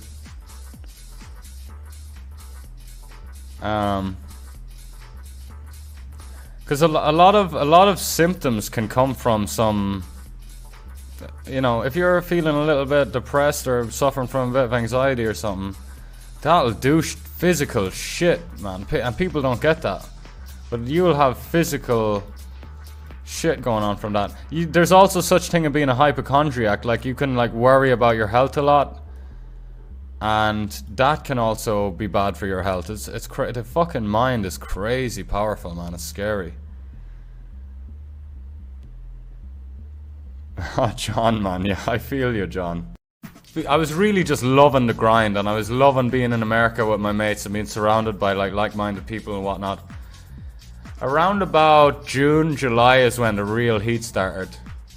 So I went from like a 40-50k roll, and at one point in the year had like around a 400k roll. So I like 8x'd my roll in about 8 months. But that was also when crypto was peaking. Remember when ETH was at 4k and Bitcoin was at 60k? Sorry to bring it up. But remember those fucking glory days? So like, I was just on fire. My boy Sweeney finished second in the Venom for $1 million. And of course I had 10%. You know, a little 10% swap, and my mate bags a million. But yeah, fucking 2022. So like, the reason I went on this long tangent was someone was asking, I'm not sure if the question was even directed at me, but it's like, what was your bankroll at when you were playing 100 ABI? So my bankroll, like, I was probably like going through all different sorts of bankrolls with that $100 ABI. Like, that's the real answer. It's hard to really pinpoint where I was exactly, but I always have this rough 100 to 200 rule, which is really like me sugarcoating it. It's really just a 100 buy-in rule. Like, there's no such thing as having a 1 to 200 buy-in rule. That's having a 100 buy-in rule. BBC, who I have zero affiliation with, like, every word that comes out of Ape Styles, Jordan's, Bunga Cat's mouth is like really fucking on-point advice for poker. And they're amazing value, man. I need to start doing some work with BBC. But Bunga Cat, I was watching Bunga Cat's stream, and he was talking about up to 1,000 buy-ins are needed for bankroll management. That was the first time I heard someone talk about 1,000 buy-ins. But it's true, man, because I went on it. I've gone on 1,000 buy-in downswings, like, right? But I've also like, it's also like hard to like say. I sell action for like the higher stakes as well, like. But it depends. It depends on your edge, man. Depends on your edge. Let's say this hand right here is my mate's, and this is me. This hand here. I'm like this. I'm fucking aggressively shot taking this, that. I'm moving up and down. There would have been times where I would have been playing higher than them, and I would have accelerated past them and like played higher quicker. But because I was getting the setbacks, and they were just always slowly, gradually, you know, keeping it together. When they have setbacks and downswings, they're a lot smaller, they're a lot easier to deal with. And then at the end of the day, they end up higher because they've had this gradual, slow path. Oh man, we've wasted our time back there. Fuck! Tell me we're 25 minutes off break. We'll get more time back at the next hour. Fucking balls deep in my fucking dumb little hand analogy. Raise Up Blind is probably like, why is this fucking guy tanking here in such a straightforward spot? And then he tunes into the stream and I'm like, well, I'm here. My mates are here. I'm going to turn this hand into a bluff. Going to go 2/3 on the river. What do we fold out? 7s through 9s. Maybe King X as well. Like, it's pretty tough to call King X there in the river. But you get what I'm saying. You get what I'm saying about, like, I'm a strong believer in that slow cooked, gradual, you know.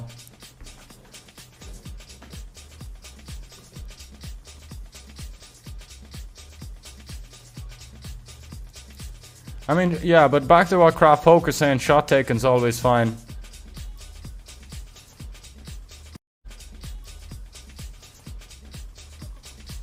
Do you want to play this hand like a proper fucking Louisiana ACR wreck?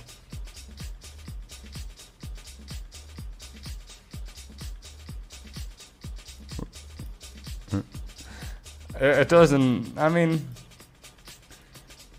yeah, like, okay, yeah. It's not gonna really matter. Is this guy sitting on a set of 5s or 3s? I hope he is, because it's probably more likely to just be a flush draw with like 33% equity. Oh, okay, we're drawing dead. That's great. Yeah, we ran pretty bad this session. But that was the 33, that was the low OSS 142. We're still in the medium OSS 142, which is obviously bigger stakes. It's also in the money as well. 14 bigs though. What? Here's another fucking coincidence that actually isn't a coincidence at all. All the guys that really crushed it and became close to millionaires, you know, or millionaires, they all had this thing in common where they'd never get emotional, man. And I want to start listing off names here, because I got like 4 at the top of my head. But then I'm just kind of chatting about too much personal stuff, I think.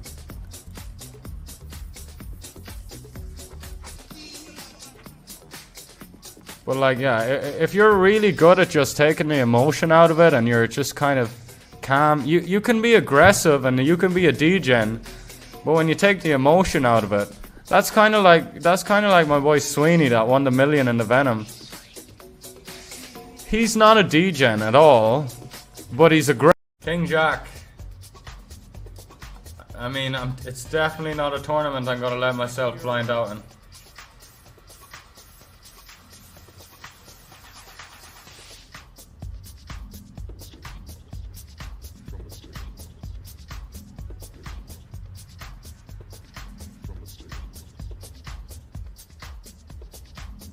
Yeah, I'm in. And this is quite nice. Like, Hijack should have King 3 suited and stuff in his range, so we could definitely get it in with a bunch of equity. We don't want these to get it in. We really don't. Like, we're behind these guys' ranges. We're basically ahead of this Hijack range. So, which would we rather get it in ahead or behind, man? Fuck's sake. Literally on a pay jump as well. Oh no, we got it. Oh no, we didn't get it. I saw the 72. It's at 72, but we're 72, 73.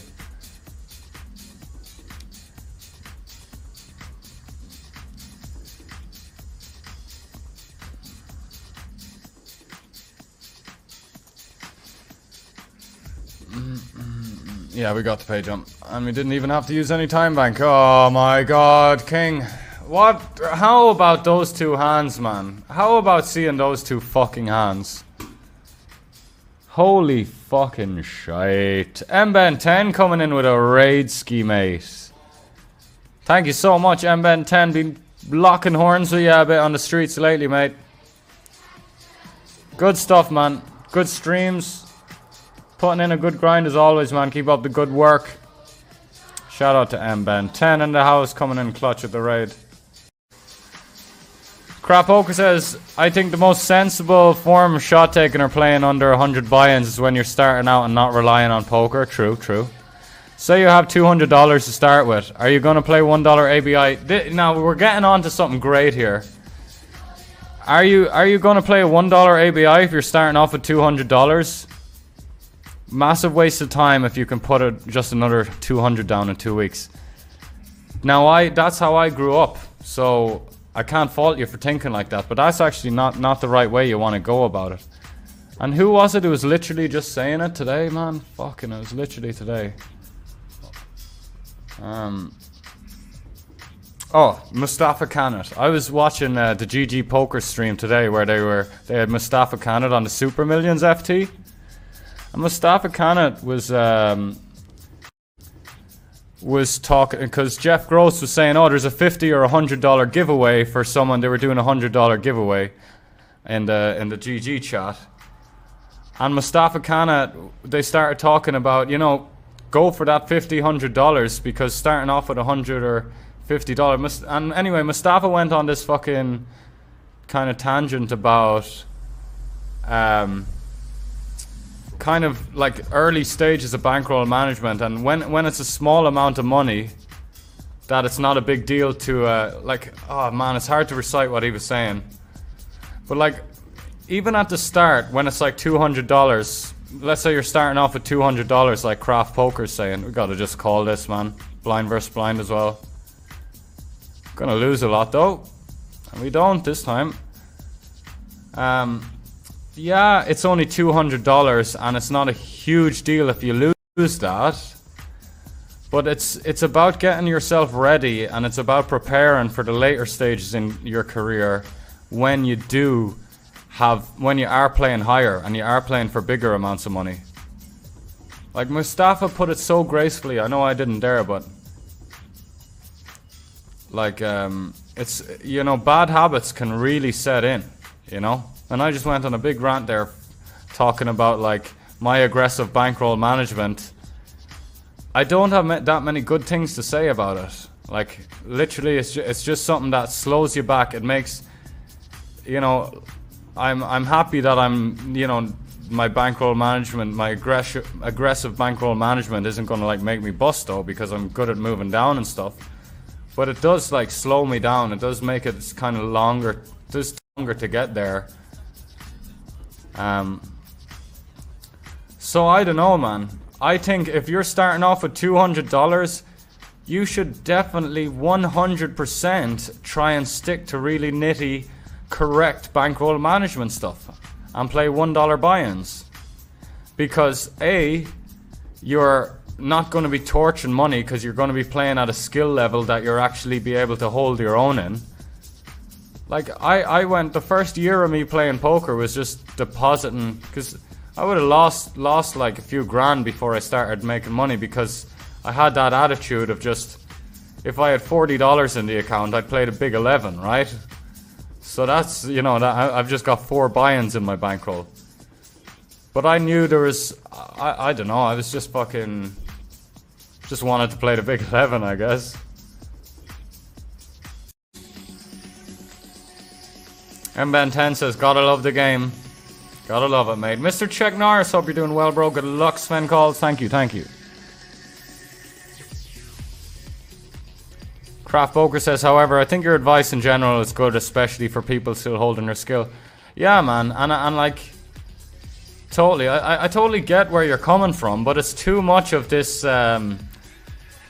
like, oh, why kind of be patient and be nitty when you can just kind of shot take and win a bunch of money. It's too like, that's literally the definition of being irresponsible, you know?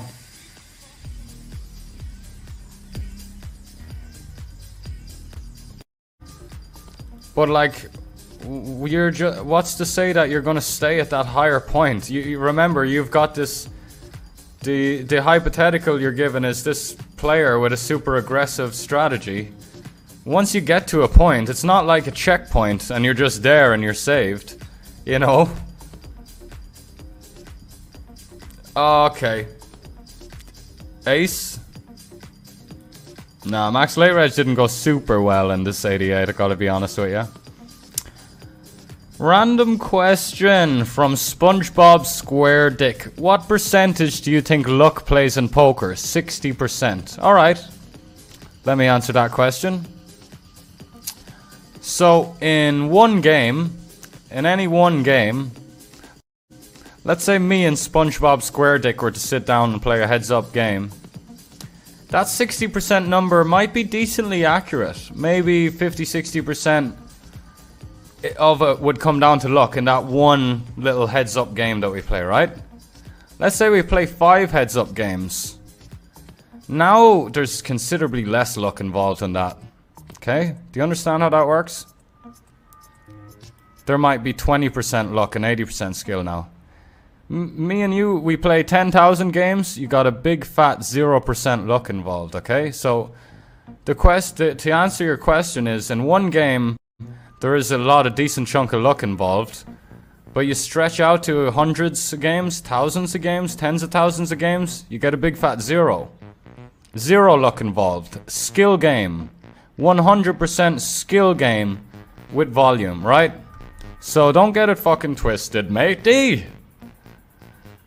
But very innocent and, you know, fine question. But, you know. You know, I'm my true love in this world, Texas Hold'em. You know, everyone, there's so many people who aren't in the Texas Hold'em scene that think it's a game of luck, you know? Man, I got to the stage in my early stages. I used to think, oh man, all the pussy I'm gonna get with being a fucking poker player. Nope. I was lying to, when I was chatting up with girls, I'd lie. I'd say I'd make up some normal fucking job. And they'd be fucking way more into the normal fucking boring job that I made up. But when I said I was a poker player, they're like, oh my god, what do your parents think of that? So are you like addicted? So like, is that all like, you know what I'm saying? So, don't get it twisted, skill game.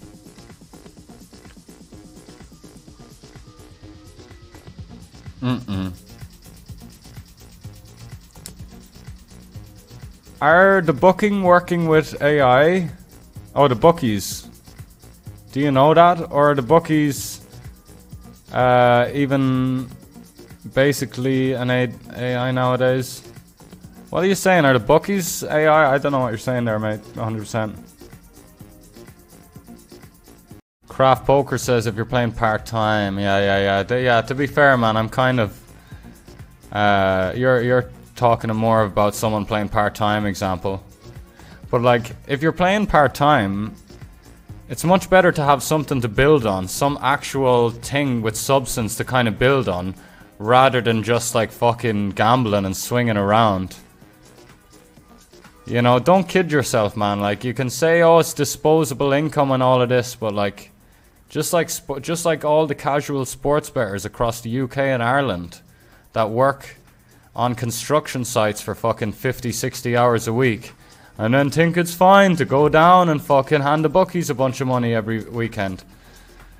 You know, that's like, they're living a lie, and you could also be living a lie if you're, you know, if you're kind of, if you're trying to feel less guilty about like having a job. What even is this? Says, gotta have a really strong mental to be a profitable poker player. Yeah, it's an amazing fucking game. It's an amazing fucking game. You have to be good. You have to be analytical. You have to be composed. You have to be fearless, right? You have to grind through your job when you know you're gonna be having a losing day, but you gotta man up and just keep it together and just, you know, even though you're gonna like, cause us humans, we love to win and we get all attached to like the black and white stuff, like.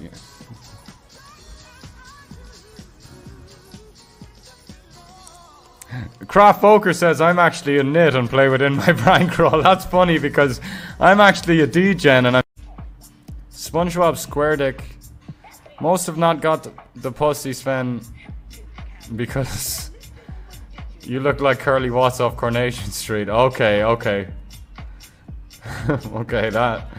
I didn't watch Coronation Street, mate, because I actually had a fucking life.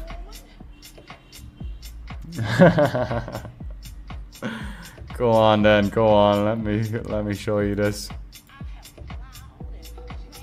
I just look up like what this guy looks like that he's saying I look like. Oh fuck, you can't really see it there. Nice one, mate. You trying to get banned, are you? Ay. Rob Kuhn, red tag of respect. In 7, 8 years old. I was in second class. So second class was like, yeah, you know, 7, 8 years old. What more can I say? A few years after what these Americans would call kindergarten. And you know, you just get fucking bullied if your team lost when you went in, man. It was horrible, man. Especially if, like, the fans, there was Liverpool fans, there was Arsenal fans. The Arsenal fans were the biggest fucking cunts. I don't know why. Sorry, lads. And then there was a couple of Man U fans. And a couple of Chelsea fans. There was never any Man City fans growing up. That's why I don't really, like, give a fuck, man. When the Premiership is between Man City and Liverpool, I'm all Man City, even though I'm a Man United fan. And people actually from Manchester would have a huge rivalry with each other, Man City, Man United. But yeah, man, fucking grew up with loads of people who, like, hated Man U and, like, oh, Man U just got lucky last night, or haha, Man U are shit. I don't know why it hurt me so much and got to me so much, but as a 7, 8-year-old boy, it did, man. I think there might have even been days where I didn't go into school because, like, United lost 3-0 to Norwich or something.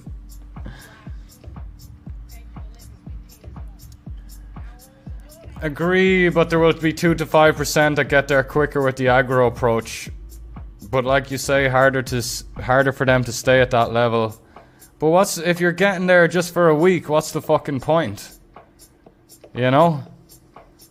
I could start flicking the 10Ks every fucking week now with my role, and you know, I might have a 2 to 5% chance of getting there, but fuck. Climbing out the 4-bets. I think it's a pretty decent combo to 4-bet. I mean, we could use suited stuff. We could use King 10, Queen 10 suited. We could use Ace Jack off. But I honestly think that this is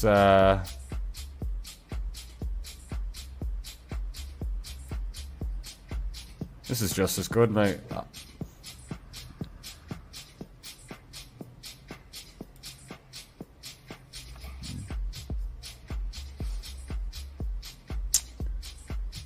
We could have went to shave smaller. Oh god. Could have saved a big blind or a big blind and a half there. I mean, I think he's going to be 3-betting somewhat linear. That's why I don't want to go too small and just have him peel all his King Jack suited and stuff. Hags bluffing the place, says Sven. How's it going? In general, it's going quite good, mate. This session has been very shit. And you got Dennis Burkamp is the same birthday in Ben 10. Love to see it. Ooh. Tiwi. I'm gonna lead Tiwi. How about that? How about a lead ski? Because I honestly think his check back range hits this board. His ISO range is like, my limp call range hits this board more than his ISO range. Can I say that? I think so.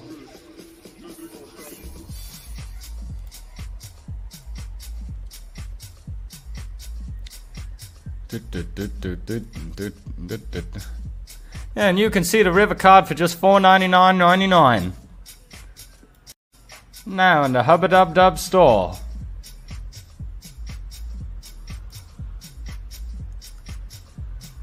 Real Kid is the same birthday as David Beckham, so Real Kid's birthday is 8 days before Ben 10's birthday. Right, what are we looking at here? King of Diamonds 4. King 4 offsuit with the King of Diamonds. No, maybe that folds turn, actually. Anyway, we're in. Tiwi, don't fucking do me dirty. Like, oh no. Well, that makes sense.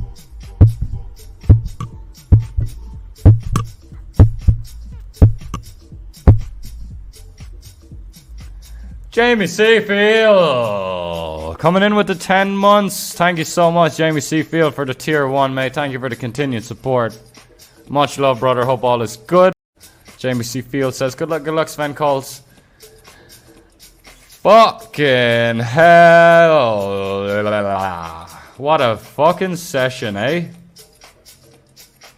Boom, boom, boom.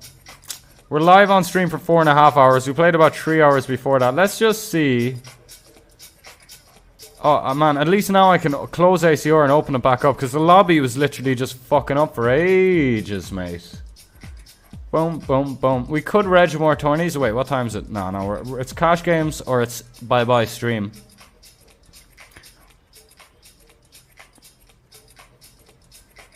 Man, there's something about like playing cash. I like playing reg tables, but playing reg tables is tricky on stream because tables break a lot. I mean, it's not that hard. It's not that hard. Do. What are your thoughts on the Belarus graph versus ACR highest volume regs tweet going around? I saw the highest volume regs tweet, but what's the Belarus thing? What's the Belarus thing?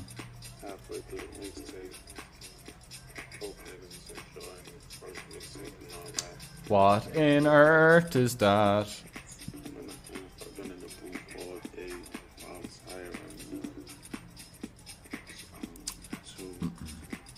Somebody tag me in it.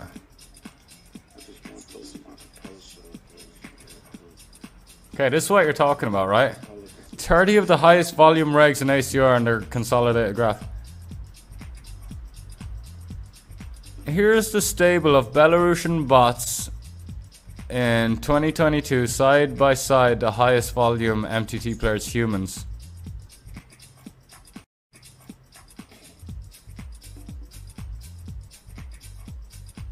I'm so like, man, I've been on Twitter for years and I still can't fully fucking grasp it.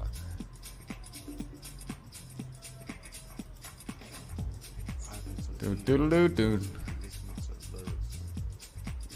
I had a friend send me this screenshot earlier.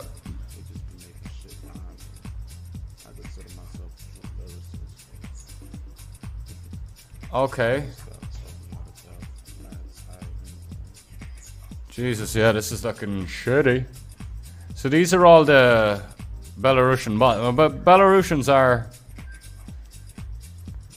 Okay.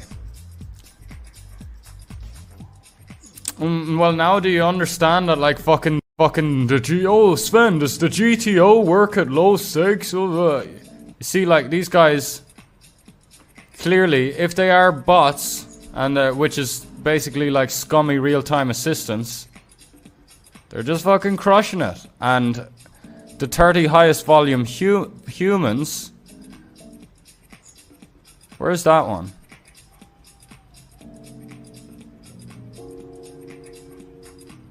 And high volume does not equals profit. Oh.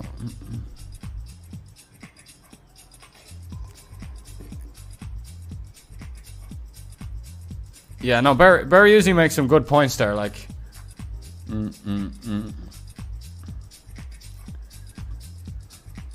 Do.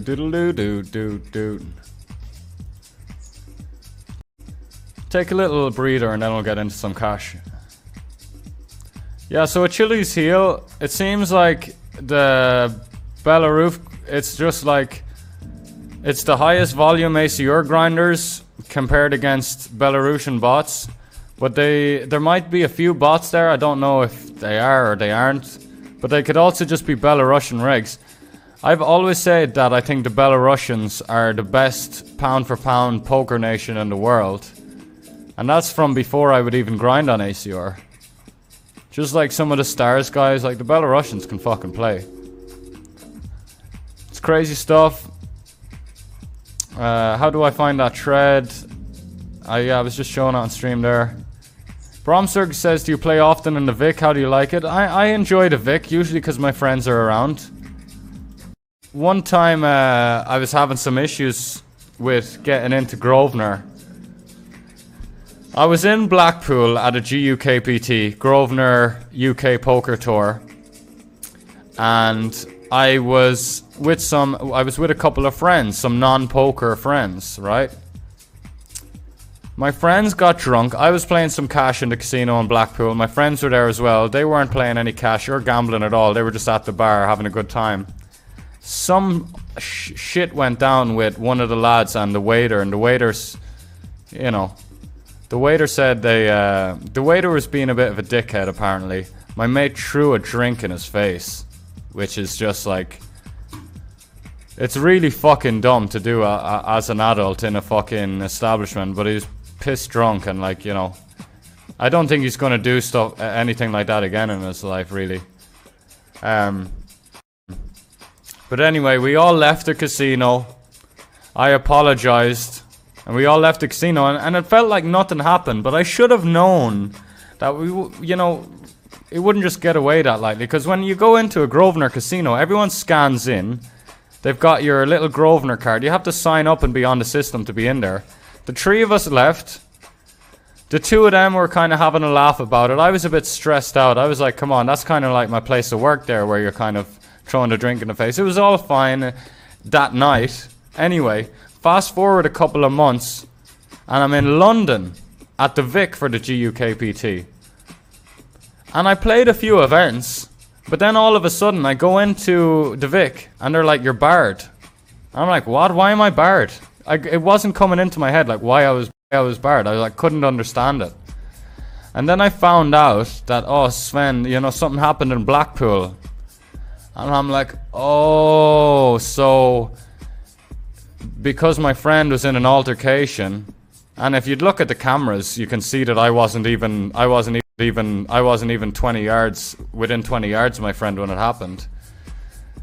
But all 3 of us got bans from Grosvenor, lifetime bans from Grosvenor. But here's the fucking twisted thing. I had qualified. No, I didn't. I had made the final table of an event. It was a £530 six-max Grosvenor event. It was played online, but the final table was played live. So I had this final table in like 2 days, and it hit me, and I'm like, oh shit, they're not letting me into the Vic, and I've got a final table to play with a bunch of money up top. It's on my Hendon mob. I ended up finishing 3rd in it. Spoiler to the story. But what rubbed me the wrong way was I would be ringing the Vic trying to get it sorted. And it ended up getting sorted because I rang the manager in Blackpool. And I asked him, hey mate, can you look over the cameras? It all got sorted out. But I remember there was a receptionist at the Vic. She said to me, oh, it might, I was like there, I wasn't having a fucking tantrum, I was being reasonable. I was just talking to her. I was like, look, I kept wanting to speak to the manager in the Vic. And she was like, maybe you should take this time to take a break from gambling. It's like, you silly fucking cow. You see these socks on my feet? Anyway, I'm going on a tangent here. But I didn't like that. I think the Vic is some snobby, out of touch fucking staff. Sorry for saying that. They've also got some lovely staff. But like, I'm there trying to explain that I'm innocent to them in the Vic, and I'm trying to explain that I've got an FT in 2 days where I'm already guaranteed like thousands of pounds, and up top is like, I don't know, 20 grand or something. I forget what it was. And she's saying, take this time to take a break from gambling. It's like, okay. I mean, I can see where she's coming from. Like, literally 99 out of 100 people that walk into that place are probably gambling addicts. But not gonna lie, players from Belarus have a solid game though, says Zazie. They do. And they'd absolutely wipe the floor with a bunch of other nations. And like, if that graph of the top 30 volume regs on ACR, if there's any Americans in that graph, then no fucking surprise that they're down and the Belarusians are up. Because the Belarusians are literally light years ahead.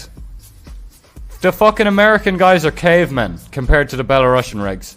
Now, I'm sorry if that's going to piss off a few people, but that's how it is. And I do get that there could be some bots in Belarusian bots. There could also be bots, American bots, but probably not, mate, because they're all dusting it off. Yeah, Tiwi got us there. I mean, I'm up a bunch of money on ACR, like, which mightn't have much to do with anything, but like, I think there's money to be made on the site for sure. I'd be more sketched about fucking other sites, to be honest. Just a side-by-side comparison between the two graphs, they're polar opposites. Yeah, but like Berriuzzi says, Berriuzzi said to the guy, like, you're kind of compiling two graphs to fit your narrative, right?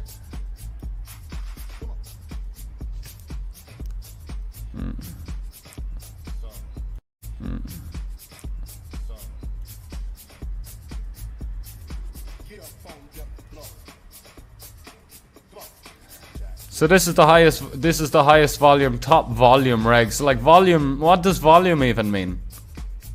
A bunch of guys that are just grinding the fuck? The highest volume guys are probably guys that never study anyway and just think they can fucking fire up a session every day with their fucking banana milkshakes and smash burgers. And then the Belarusians are waking up doing yoga, meditating, game selecting, studying. I know, like I don't want to be saying that. If I don't know about if bots know bots, but a Belarusian player group is going to absolutely kick ass on ACR. Like that's the fact of the matter, right? A Belarusian player group is going to kick ass on ACR. A European player group is going to kick ass on ACR. The weird thing, the sketchy thing, is the highest volume, but like, it's only 30 players. It's only 30 players. And look, let's say, I don't think I'm in there, because I was sick for a lot of this year, I didn't put in the volume. But like, I've lost money on ACR this year, I think. But last year, like, absolutely kicked ass. So there's also some variance involved and stuff. But yeah, top volume regs versus Belarusian regs. Alright, let's see these replies. No, that's me replying. See, I told ya. So I click this. What's the theory here? Theory is that WPN puts these bots in the games to fill guarantees. Oh, I hate those theories, mate. Oh, I hate those theories, mate. I hate those theories. Right, fucking a bunch of bots accumulate 1 million. They'll accumulate more than that by just doing completely standard legal shit. And like with the fucking best business model ever, that is Rake.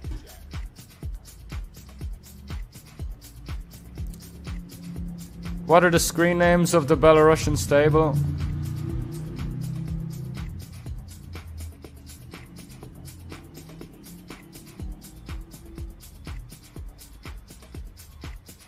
Oh, they've got the little, this means the account is less than a year old. It would be interesting to see how the dates of games played / graph trend correlate with crypto prices.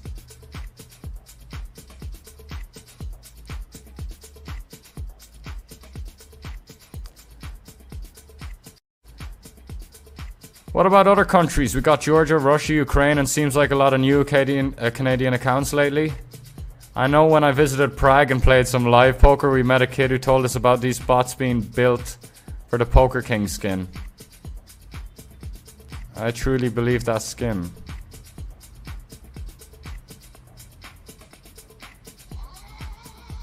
Needed to see this, like evidence of FTX going down.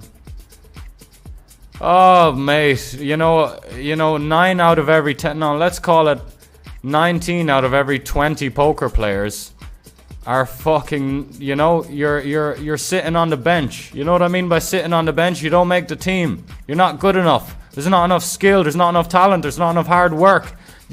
You are losers. And all those losers are like, oh yeah, I've been waiting to get some proof that I'm not a loser. Oh, I've been getting scammed this whole time. Oh, it wasn't not studying for 8 years. You know what I'm saying? I was under the impression that it's easy for ACR to detect these bots so they can pick up.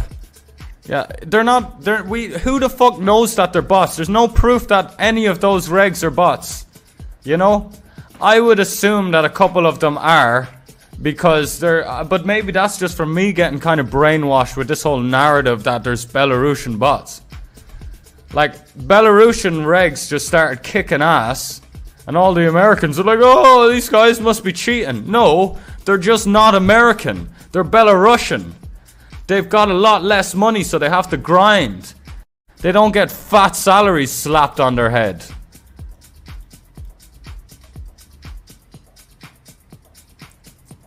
They don't have a bunch of fucking disposable income for fucking smash burgers and 215s. And a lot of these bots were probably guys that were fucking grinding their dicks up. These guys were probably much better at poker at these other guys when they were playing $1, $2, $5 tournaments. When they were grinding at the bottom trying to make ends meet, they were probably twice the player of all these guys that were just cruising around in the 109s and stuff. And then eventually, inevitably, they got to those higher stakes. Started kicking ass. Now the skill gap is even bigger. If they were already better than these guys when they were playing like 100x less the stakes, then when they finally kind of meet at the fucking 109s and 215s, you know. Now we are in the cash streets. Obviously things are getting a lot nittier in terms of pre-flop. Ranges are tighter, ranges are more condensed.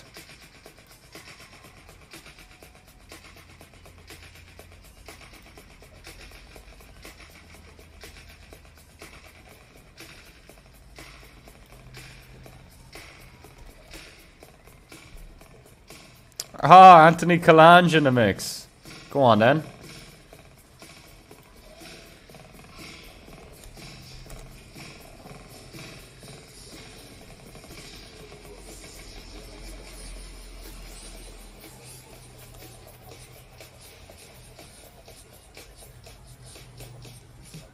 Sven anti-America. No, not at all, mate. I'm a fucking degen. Right, I'm gonna call this, man. This would probably mix. Japan. How big is this sample? 6 hands, literally. And now we're gonna stack off, and this is where, like... No, I actually remember asking my friend about a spot here where he said you raise for protection maybe without the spade. Are we gonna check it back here? I think so, man. It's like it feels that's my intuitive play to check back. Oh yeah. What is this delayed nonsense, man? Aces with a spade. Totally graph half. What is this delayed nonsense, man? He could have some 10x bluffs. He could literally have 4 betting king 10 suited here is super GTO and on point. So like he could have literally, you know, if I was to give him credit. But no, he's some like recreational who's just snap acting.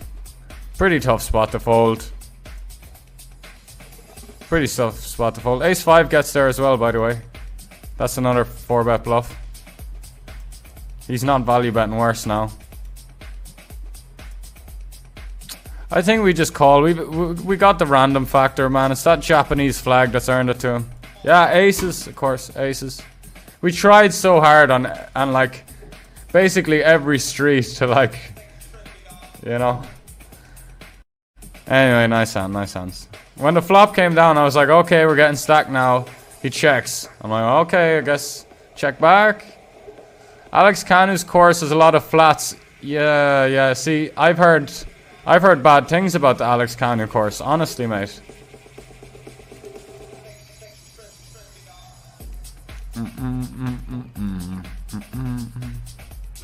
But I don't know. But that's me fucking repeating some information that I know nothing about. And I did watch a bit of it as well. Just gonna straight 4-bet this. Lots of flats in the cutoff and button. And again, Alex Canu's probably playing higher stakes where it makes a lot more sense. But like the high rake at these stakes is a problem. Ace King. Show me Ace King. Okay, he's got 20% rather than 10% or whatever. You know, I have been running it once lately, to be fair. Fuck. Okay.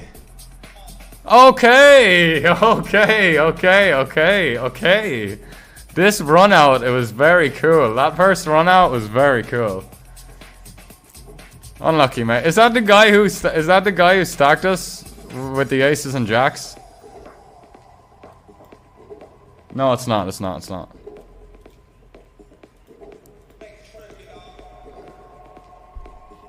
Yeah, like Alex Canu's course could be really good. Could be really fucking awesome. Value, man. It's like, what do we lose the sets, which will jam the river and we'll know about it. We lose the king x of diamonds, which we'll just call, and we'll value cut ourselves a bit. He could flat jacks against our 3-bet. He could mix jacks. Whoa. Didn't have time to think about this too much, but I still think we gotta call ace-9. I mean, I did have time, I just wasn't paying attention and I freaked out. So yeah, the question is, how much did I lose on ACR?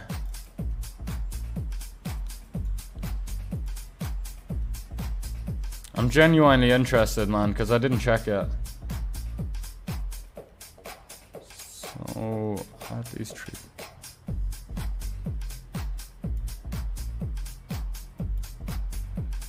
So I think we could call it 900 we lost on GG, and there's top 2. 900. We just played the 215 winter games, the 150. Just like bricked everything. Do we check raise here? Nah. 4 is super clean. But then relying on some rando Canadian to fucking put the money in. Good fold, Anthony.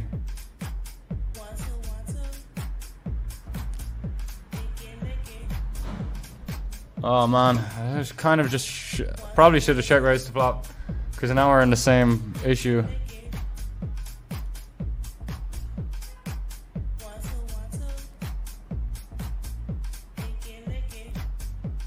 I'll go for a raise, man. I'll go for a raise. Not that we ever really have too many bluffs here, but let's say we have a hand that can't profitably check call, but just wants to raise, but still has equity. Still has equity, like a Jack 10 or an Ace Jack. I mean, Jack 10 would just fold because, wow, there's the one. It's not the Ace of Clubs. It's not the Ace of Clubs. It's not the Ace of Clubs. So he's never gonna call worse now anyway, as well as like he like always has the best hand now. He could have ace x of clubs, ace jack. I don't want to bet fold at this stack depth. I'm just gonna check fold and hope that it goes check check, because if we win, he's gonna check back, because unless he's got specifically 10-9 of clubs, jack 9 of clubs. But aces, ace king. Oh fuck, what's going on here? Just an easy fold now. What the fuck's going on there?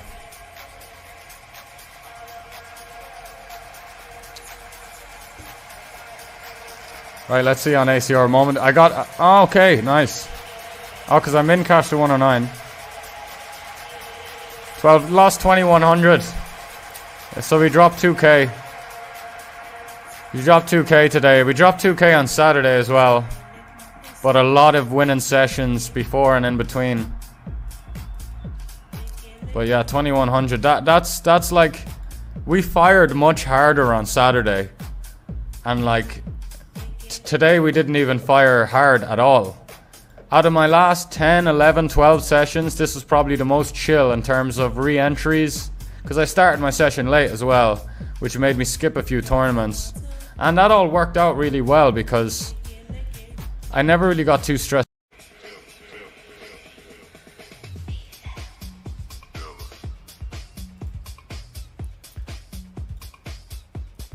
Let's run it, mate.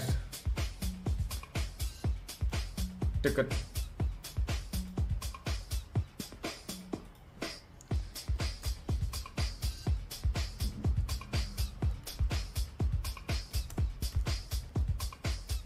Fuck.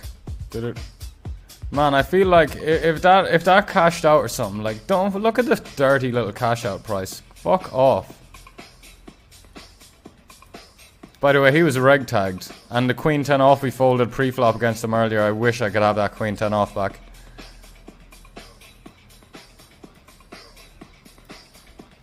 In 3-bet pot, blind versus blind, 40 effective. Crazy cunt. If it, you know, it's the Chinese flag that I run really bad against, man. It's like if he was Chinese flag, it's just river 10 and we move on with it. But that was nice. It's sad that he had so much equity, 24%. Isn't that hideous? That it play that bad can have that much equity. Maybe he misclicked. Maybe he misclicked.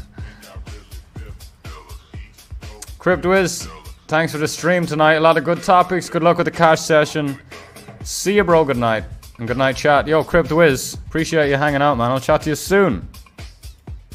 Gonna be grinding pretty heavy over the Christmas holidays. This King 9 suited is loose, by the way. But I see China. I see China. I see green tag. China. China. Let me play some tunes. Ooh. Oh, I was kind of rooting for the hijack to open there. A 250 big effective. People don't jam as much as they should here, but let's see. He should have Queen 10 off and oh man, people just can't put in 100 bigs even if it's profitable. Like they'll just wait for like what are you doing at Queen 10 off? It's when there's 11 bigs in the middle. I think you can just rip Queen 10 off. Maybe I'm the one who's got it twisted. And we're dead. God, why couldn't we just play the fucking hand with the hijack there? That would have been so fucking fun. So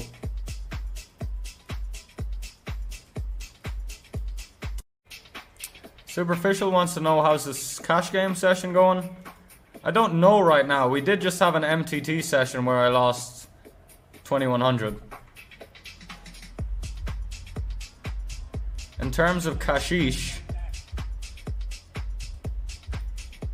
I mean, probably losing as well after getting stacked there, but just by less than a buy-in, I would say.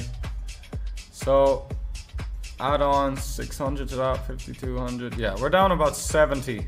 I don't have anything to track it though. I know it's good for the viewer, but can't be arsed, mate.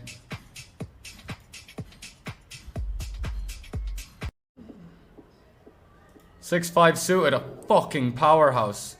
Will we just go tiny just to re-raise the flop? I think so, man. I'm starting to get a bit funky now. Yeah, fucking, let's have it. Let's fucking have it. Maybe he's just not gonna believe us though.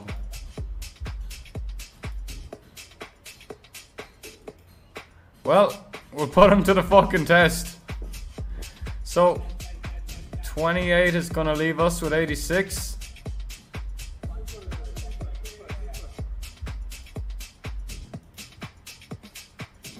Alright, alright, alright. One step ahead, just like a game of chess. 3, 4, 5, 8 steps ahead.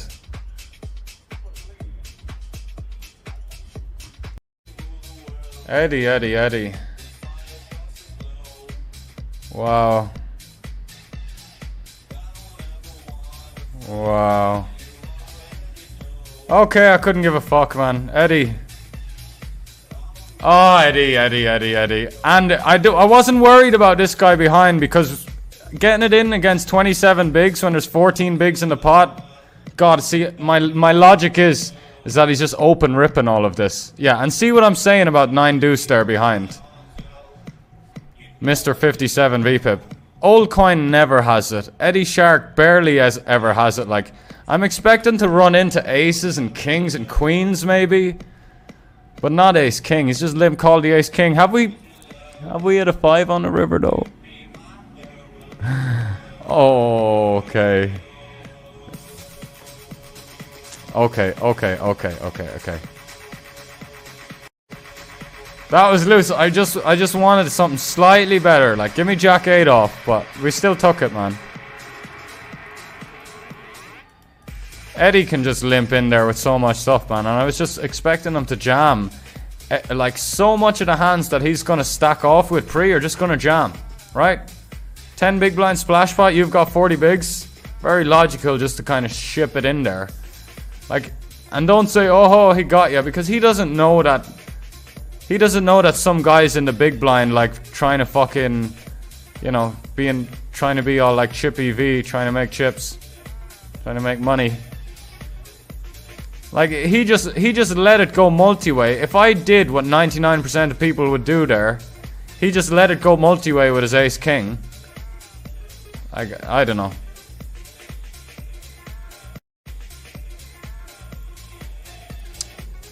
Anyway, I shouldn't, I'll just say nothing about that, because defending it will only make it worse in some of your eyes.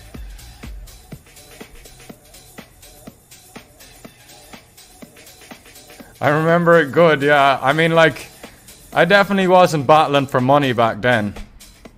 So I don't know how well I did against you. Maybe you were keeping better track of that.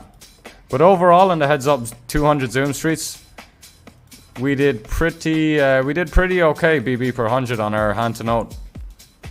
On our hand to note tracker. Mexico sounds pretty chill and like simple.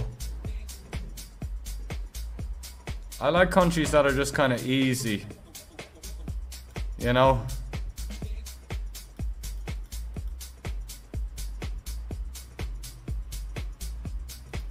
Do.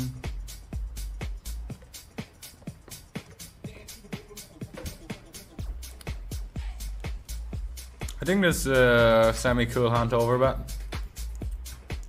Our ace is a pretty clean out, for what it's worth.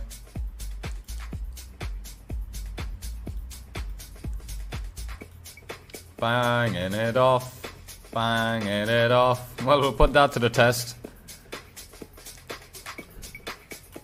The cool thing is our queen, jack, queen, 10, jack, 10, 10, 7 suited, queen 7 of spades, queen 7 of diamonds and shit. Whoa, we have a lot of bluffs here. Oh, I'm gonna Harry Potter the river. It'd be funny if he just calls ace 5. Ay. I mean, he could have hit a set by now, but I think this is a lot of 8s, 6s, pocket 4s. Pocket 4s and 6s a lot. Yeah, unlucky, mate. We did drill that ace on you. He didn't interact with any of my bluffs that I named there. We get the ace 6 true. Wow, a couple of clean hands. Doogu. Let me blast this up for a wee second now.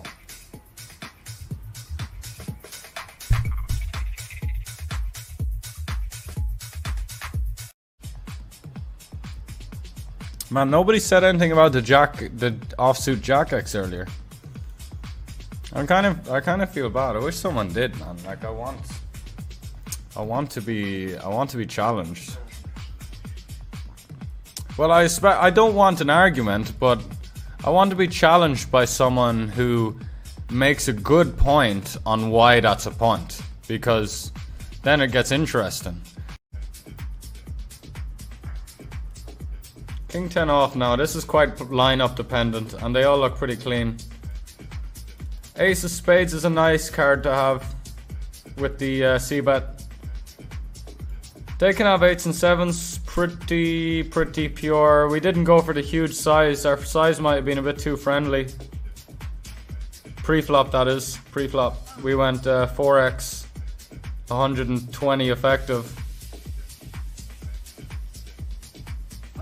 We would have went, we probably should at least go 4.5. We would have went like 4.55 in the big blind. But we're not in the big blind, are we? Now the ace of spades doesn't really function as a nice card because not flush, like ace x of spades are hands that'll fold a turn. Still gonna just bang it off though. I mean, like, I think jack 10 starts folding now. Do we need to protect our check back range with a 9? Not sure. This is a kind of cool card. He can have ace king. He can have ace queen of clubs. Like, I'm just trying to see the value in not having a club, and there is value in not having a club for sure. I'm all in.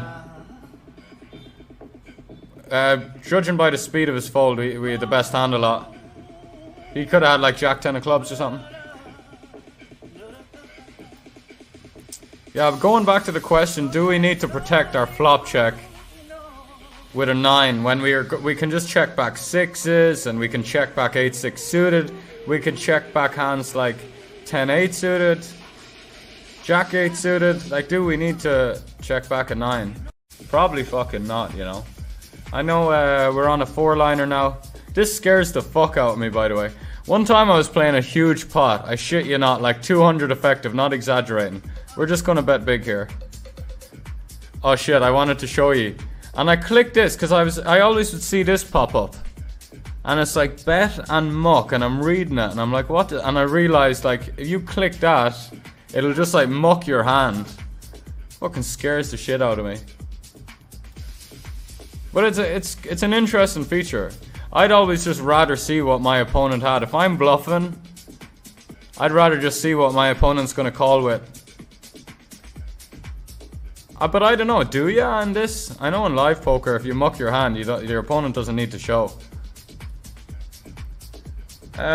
We keep getting a lot of spots where villain has got a range of pocket pairs of